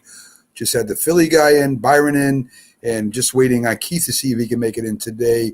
He's got things that he's doing. He said he might be able to get in, so hopefully we bring in Keith Angle and give us a little bit about the Patriots, the Knicks, and college. And I want to start off with the Knicks because we know a lot about the Knicks too, Jack. I told you yesterday on yesterday's show that I thought the Knicks were a top 4 team. And I still believe that today, and I'll probably believe it until the end of the year when they do finish 3rd or 4th. And I like the Knicks' chemistry, Jack. I really like the way that they're playing. They lost the last 2 games, I know, and teams do that during the season. But the Knicks have something they didn't have last year, and that's scoring with Fournier. Of course, we still got Randall down low grabbing the rebounds. Kemba Walker, important addition to the team. And we still got Rose coming off the bench. And Toppin seems to be playing better at down low for him, too. And, of course, you got Barrett, who's a very good player. I don't think he's a great player, but he's a good player. I know we're going to debate this tomorrow, but I want to touch on it a little bit. I think the only thing the Knicks are that don't have this year is one of those superstar players that are all conference, all NBA, stuff like that. That's one thing they don't have, which I think would elevate them a little bit. We're debating that tomorrow. We are. I'm going to get in. I'm not going to get into We are. But I just want your opinion on if you think. I mean, you could go either way. I mean, the Knicks do have a good team. To me, they have a good chemistry team. But I don't think they're a championship team. That's what I'm saying, Jack, right now. I think that they're a couple of years away from that. Well, we say a couple of years away from that, but they have some veteran players there. Kemba Walker, Derrick Rose. They're not going to be better in a couple of years. When you say a team is a couple of years away, you're normally thinking in terms of younger players who are going to develop into impact players. And I'm not sure whether the Knicks have that, but I will say this, R.J. Barrett. He was drafted 3rd overall. Zion Williamson went first. Jay Morant went second. And both Williamson and Morant are better players than Barrett. But let me throw this to you, too. Zion has been hurt. So Barrett has actually contributed more to the Knicks than Williamson has for the Pelicans, when you want to look at it that way, because Barrett's been on the floor. He's been playing. But with that said, you wonder whether Barrett's going to have a long-term future with the Knicks. Or is he going to be part of a trade chip, which is something, we could discuss a bit going forward. Last year, the Knicks were 4th seed. You feel they could be a 4th seed again. It won't mean that much unless they could at least win one round in the playoffs. They went out timidly against the Atlanta Hawks last year. I agree. They didn't show that they even belonged. They didn't show they were the equivalent of a 4th seed. So what's it going to mean? 4th seed, 6th seed? I think the pressure's on the Knicks, not so much in the regular season. I mean, they just have to grab a playoff berth. Then I think the pressure starts. They've got to win one round of the playoffs. Let's not talk NBA championship. Win one round, because the Knicks team hasn't won one round in the playoffs in ages. And that's what I think their fan base wants to see them take a step forward by doing that. Well, Keith did pop in, and we'll ask him his opinion on that and a little bit more about the Patriots, of course, with a big win last week. So let's bring Keith in and see how he's doing. Keith, I want to thank you for making it happen. I apologize for not being able to make my normal time. Things sometimes out of my control take over my life. Yes. And you know something? Those things probably pay the bills better than this does. So a little bit, but yeah. So just you guys are paying well. I mean, yeah. Thank you, Keith, for that comment. Yes, we do. We have no. What's the word I'm looking for about money? We have no reservations about money at all, because there's certain reasons for that, and it's not good ones. But anyway, Keith. Well, when you're not paying any, how would you have any? That's right, exactly. So we were just talking about the Knicks, and I made a statement yesterday, and I think you might agree with it, because you're a big Knicks fan and you follow them all the time. I think the Knicks are a top 4 team this year. And I know they lost the last 2 games. I think we're talking about in the East or in the in the East. In the East. I mean, in the East. Listen, the East I think is tougher than the West this year, to be honest with you. I do too. But I think the Knicks' chemistry on the team they have, with the additions, with Randall still playing, Barrett playing well, not great, but well. I think the chemistry on the Knicks has a chance of making them a 4th place team this year. I think they might even be better. Now, people can laugh at me a little bit, but I think that they're a little bit better than the 76ers. And I think they're just as good as the Nets, because the Nets they don't have chemistry there right now. And I don't think they will this year. So I think the Knicks might even be better than Atlanta with their chemistry. I know they got a superstar over there, but I'm just talking chemistry-wise, Keith. I think they have a shot at really making the top 4 and maybe making a dent in the playoffs this year in the first round. I don't think they're going, but I think that they have improved this year, and I think the defense is still there. Man, they got a little offense. What are your thoughts? Well, I agree entirely. As I talked about last week when we talked about this, I said I could see the Knicks as the second seed, or even getting to the conference finals, not just because of their improvement and their chemistry, as you talked about, and the culture that Thibodeau's built there, but also with the troubles that the Sixers and the Nets have with their own organizations. So, yes, if things break right, it's early. We talked about last week. It's early now. Everybody was excited at 5-1. Now the sky's fallen because they lost the last 2 games, and they're going to have these ups and downs in an NBA season, right? It doesn't take away from the overall picture is still very, very good. And I agree that this team, again, I don't expect them to be going to the NBA Finals. Don't get me wrong. I do think they've got a fighting chance they'll definitely be in the playoffs and maybe win 2 rounds. It's possible. Win 1 for sure. And maybe get to the conference final if things were to break right. I look at what the Knicks are missing. And, I just think that, Toppin's improved quickly. I don't know what's happened to quickly, but Toppin has improved a little bit. Kemba Walker, of course, can be great sometimes and good others. And, you know, Fournier, I think, is one of the most important pickups they made this year. Yeah. But they still don't have that player that's going to put them over the top. Yeah. I don't know if this is the year they should do that, or maybe they should wait a year or two. I don't know. But I just think that the Knicks are missing that one great player, Keith. Yeah, I think, you know, and again, whether they make a move at the trade deadline, I think is going to depend on who's available. You know, what happens up until then, how well the Knicks are playing, how badly other teams are playing, who's available, who's not available. So it's kind of early to kind of say that. Yes, I think they're lacking one more good player. And what happened quickly, I was high on Quickly last year, as you guys know, and I kind of went back and forth with Jack on this a little bit. I mean, what happened to him is pretty obvious. Kemba Walker, Derrick Rose, you know, Fournier, there's no place for him to play. So he's not going to get a lot of playing time. And hopefully they don't. Well, they'll probably need him at some point. Again, some of these guys are not going to play 82 games, right? Rose and Walker aren't playing 82 games. So I think it's up. They could use where that, you know, the other good thing or interesting thing, Mac, is what position is it they actually need? I'm still not sure. I don't know if you bring a center. Do you need a top-notch center to bring in here? And it really kind of changes the dynamic of the offense if you do that. You know, or you're going to improve, you know, the shooting guard or whatever. But you got. Yeah, I mean a good center might be able to give at least Randall some minutes off the floor, right? Yeah. That's the only thing I could see bringing in a center, because I mean, they can coexist. It's very hard today because of the way the game is. You know, it's not built for down low anymore, right? It's built for shooters. Well, again, it depends on the kind of center you're talking about bringing in here, right? And there aren't a lot of back to the baskets, or, you know, or I'm sorry, down low centers anymore. They play all over the court. So. Right. I mean, you know, there's only so many Greek freaks out there, that's for sure. So I don't think he's going to be one of the guys we're talking about bringing in here, unfortunately. I don't think so either. The Knicks could offer their whole team, and I don't think most would make the deal. I don't think so either, Jack. I think you're 100% right there. I will agree with you. Yes.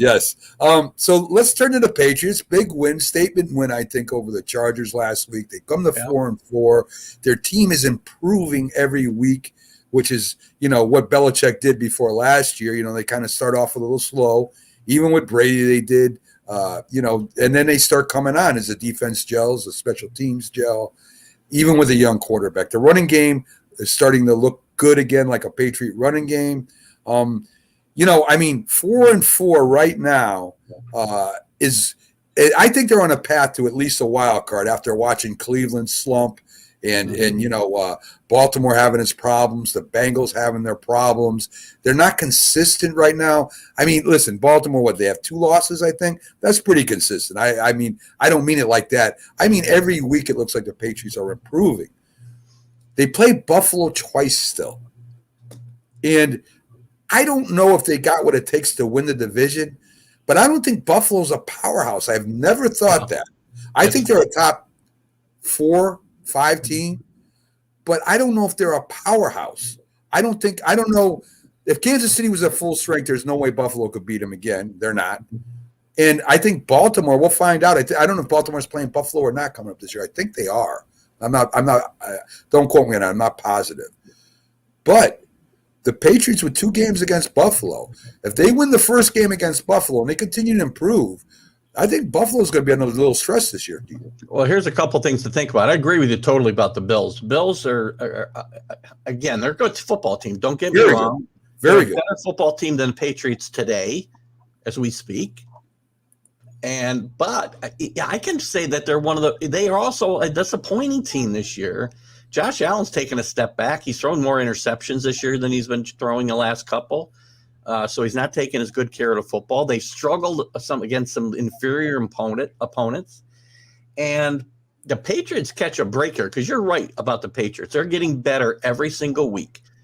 And I talked with Hank Kola from the New York Daily News earlier today, and he brought up a great point. that the type of defense the Patriots have played and Belichick has played over the years is very complicated, and it takes guys time to get better. They were not good early in the year. The defense, especially the secondary, wasn't good. But you started to see a much better team last week against a good Charger offense. And they're going to get better and better, as we said. And they don't see Buffalo at all until December. Yeah. Twice in December. And this is going to be a much different football team in December than it is as we speak here on November 5th, I can tell you right now. And I'm excited. Early in the year, Mac, I was saying they'll fight for a playoff spot, 9-10 wins, fight for the wild card. I'm not going to rule out the division at this point if they continue to play the way they played last week. Now, that's a big if, but I think there's a lot of winnable games here. And they beat Buffalo. You're right. They got to beat Buffalo to win the division, obviously. And obviously gain the confidence that they can beat them if they see them in the playoffs. But I'm much more confident, and I'm not ready to cede the AFC East to the Bills as I was at the start of the season. And I know Carlos will disagree with me because he was disagreeing with me vehemently an hour ago. So. Yeah, well, that's why Carlos isn't running the Patriots. Right. I think it's exciting. AFC's wide open. You know, to me, the AFC's wide open for anybody to come out of here for the Super Bowl. Jack made a good point. The AFC is not as strong as the NFC this year. I mean, if you look at it, Keith, you got Arizona, Green Bay. We'll see what happens with Rodgers. Dallas, the Rams. I mean, those teams might be in first place in the AFC this year. They likely would be. I agree. And when it comes to the AFC, I can't decide if there's a bunch of bad teams or a bunch of good teams. I really can't tell, you know. But there's much more parity in the AFC, right? You look at the except for the Dolphins and the Jets and the Jacksonville and Houston, the rest of those teams are all going to be in the mix for the playoffs. Everybody but those 4 teams. I mean, I don't think it's going to happen, but could you imagine New England goes to the Super Bowl and they play Tampa Bay? I dream about it every day. Imagine the soap opera there. I don't have to imagine it. I dream about it every single day. Yes, that would be quite the Super Bowl, wouldn't it? And we fall behind 28-3 with 5 minutes left in the third quarter, and we come back and win. Wow, that's not a dream. That's a fairy tale, Keith. Listen, what I like about the Patriots, and I don't care, you know, everybody, you know, Belichick has one bad season the last 20 years and they're ready to run him out of town. I don't understand fans or people that much anymore. When you have a coach that's that good, I mean, you're talking one of the greatest head coaches in football history, period. If not, I'm saying you can make the argument he's the greatest. I don't think so, but I can make an argument that he is, and it's going to be a valid argument, right? So after one bad year, you have all those injuries, you have COVID issues, your number one quarterback leaves, your team is spent, they go 7-9. Most teams would have probably crumbled to like 1-15. Exactly. And you're saying he's done. I don't get people sometimes, Keith. I also don't think he had any illusions that he was going to have a competitive football team as far as playoffs and Super Bowls last year. He knew what he had to work with the COVID, the guy sitting out with COVID, as you mentioned, with the quarterback situation, with the injuries, and he knew what he had coming up cap-wise to spend. So he was last year was punted, right? And it was geared towards this year and maybe even next year. As far as going forward, and you do it now. You're jumping on a bandwagon, Mac. Yeah, that's me, old bandwagon jumper. No, Carlos, I support all the local teams, which is totally an oxymoron, I guess, because you got them playing against each other. I root for Buffalo, I root for Philadelphia, I root for the Jets, believe it or not, and of course the Giants are my team. And if the Giants play any of those teams, I do not like any of those teams. But in general, I love football, and when I root for one of those teams, but. And when I see good football being played, I enjoy watching it. And you are right, Bill can't coach, but he doesn't play on the field, and you can say that about any great coach. So or any bad coach. Contradicting himself a lot today. Well, he'll tell me how bad, I think he told me that Mac Jones wouldn't be winning with the Jets and he wouldn't be winning with the Jacksonville Jaguars. Well, Tom Brady wouldn't be winning with those teams. That's the truth. Carlos didn't have that chock full of nuts coffee that we play every day. And Come on, Carlos. Maybe he needs a little coffee to get back. I hope you're on the show Sunday, Carlos, because we'll have more time to answer your comments than I had this morning. So, well, Keith, I offered for him to come on live. I've done the same, and he did not. He chickened out. So hey, listen, yeah, I know. What are you gonna do? Anyway, Matt, just because he has an opposing viewpoint from yours, you shouldn't condemn him. He's entitled I don't condemn him. Opinions. I enjoy Carlos. He knows that. Carlos and I have had chats offline where I say, look, and sometimes I go over the line a little bit and I apologize. I was so hard on him. And he goes, don't worry about it. Right. Like Carlos. He's a great follower of the network in general and our shows particularly. So I love Carlos. And I have no idea what. Just because he feels the Islanders should fire Barry Trotz, get rid of Tom Thibodeau. I mean, it's not a majority opinion, but he's entitled to it. Well, now I find out the reason he calls me. His daughter got sick, and he calls me sadistic. Wow. Wow. Well, there you go. Well, he didn't tell me that, but that's sadistic. He's afraid you're gonna. I got to take a time out from that remark. I'll tell you. Anyway. So let's get to the college football, Keith. Yep. I'm looking at the college football, and I'm watching teams. Cincinnati really isn't that good. I'm sorry. I watched their games. They're good, but they're not the talent of the other ones. Wake Forest. Did you see that Cincinnati played Georgia last year in the?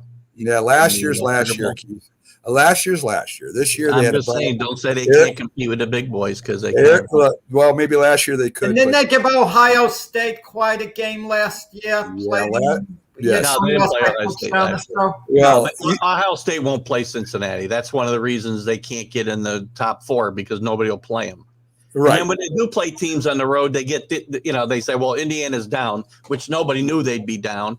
They don't give them credit for a win in Notre Dame because Notre Dame's only in the top 10 in the coaches. In the playoff poll. I mean, Cincinnati gets screwed right and left in these things, and it's always happened to every group of 5 team. I'll tell you, Air Force almost screwed them, and there's a couple teams. Even Mac is just dismissing Cincinnati. He says, "Yes, I am." That's very apparent. Cincinnati's first loss was just handed to them by Mac. Yes. What do you think? Who should be in the playoff poll, Mac? Who should be in the playoff poll? The best teams or the most deserving teams? And that's a good question. That's a very good question. I think that if you're really going to fix the college football playoffs, you got to start with recruiting, because there are some teams, and I think you'll agree with this, that have a very unfair advantage from the get-go. And it's not Cincinnati's fault. I mean, they for what the schedule they play, they're a good team, right? For Wake Forest, for the schedule they play and for the recruits they get, they're playing good football. Same thing with Michigan State, Michigan. I mean, even though they get 3-star, 4-star. I mean, listen, we know it's going to come down between Alabama and Georgia at the end. We all know that. I mean, there's no surprises here. Ohio State might get lucky. They might by the end of the year and be close to their level. But I mean, to me, Keith, if you really want to fix it, it's not the 8-game playoff. It's not 12-game playoff. You have to start at the root of it. And that's the recruiting edge these guys got. And if you don't fix that, it's going to stay the same for the next 4 or 5 years. And expanding the playoff would help these teams with their recruiting. Great. I believe, well, I would think so.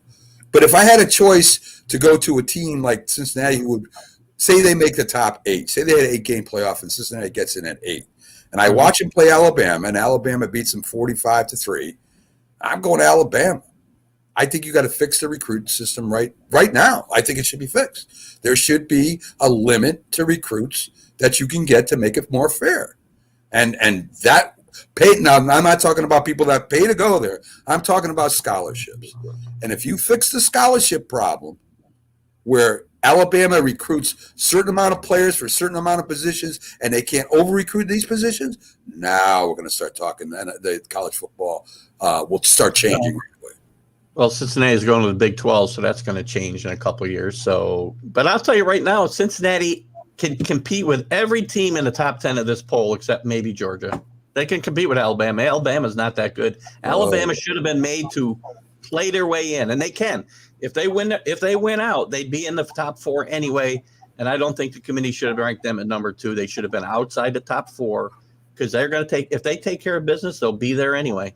My theory was always, I don't know if I think I said it here, I've said it everywhere, that there was no way the committee was going to put Cincinnati in the top 4 because if they went undefeated and then dropped them out, they were going to hear all kinds of grief, more grief than they're hearing today about leaving them out in the first week of the poll. What happened to Clemson's program? Is their way back? Is this just an off year? They're going to be back next year in serious contention for the national championship? I would, whether it's next year or the year after, I don't know. It'll depend on their recruiting classes, but I see no reason to think that assuming Dabo Swinney stays there,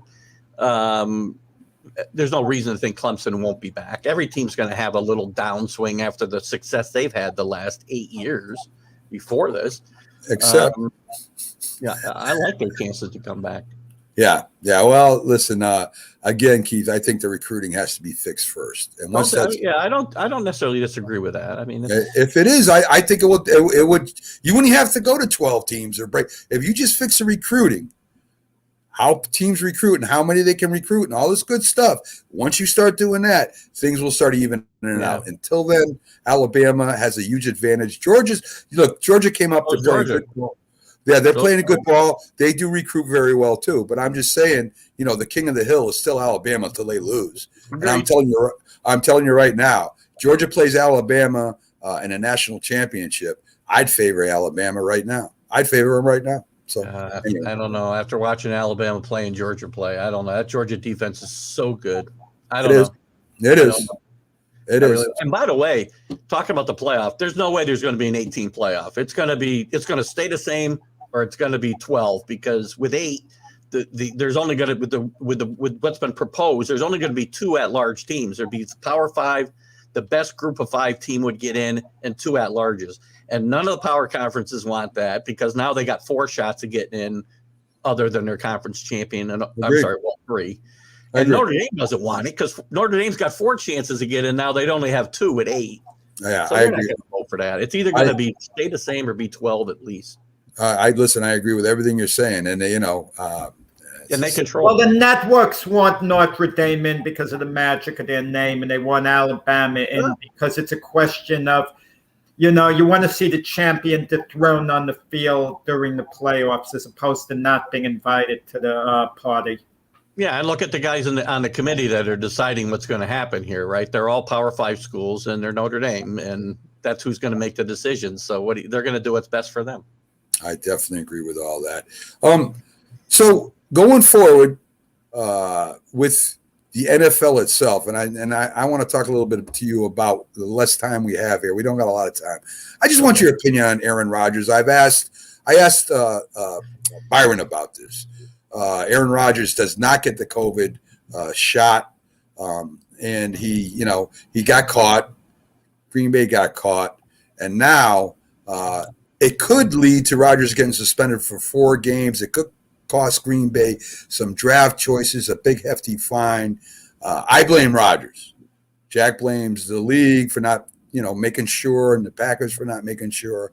I blame the leader of the football team for not doing what he's supposed to do so that the Packers don't get sideswiped here.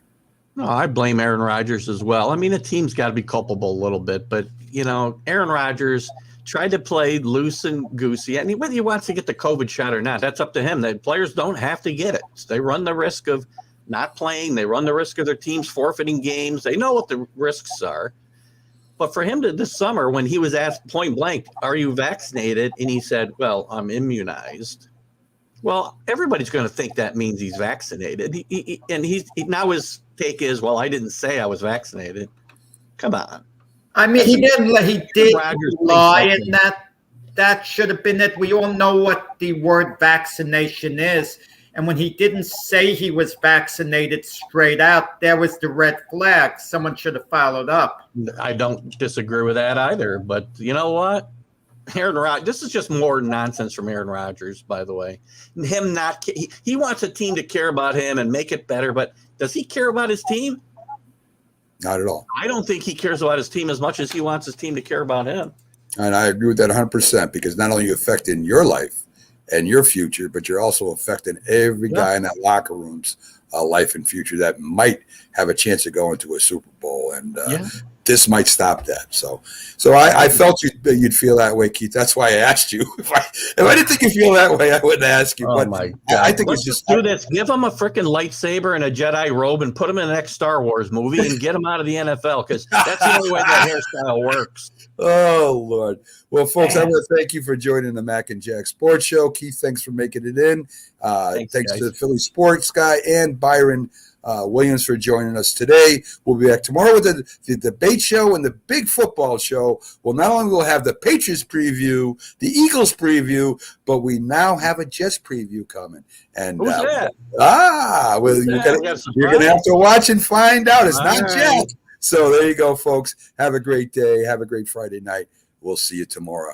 Same time, same place.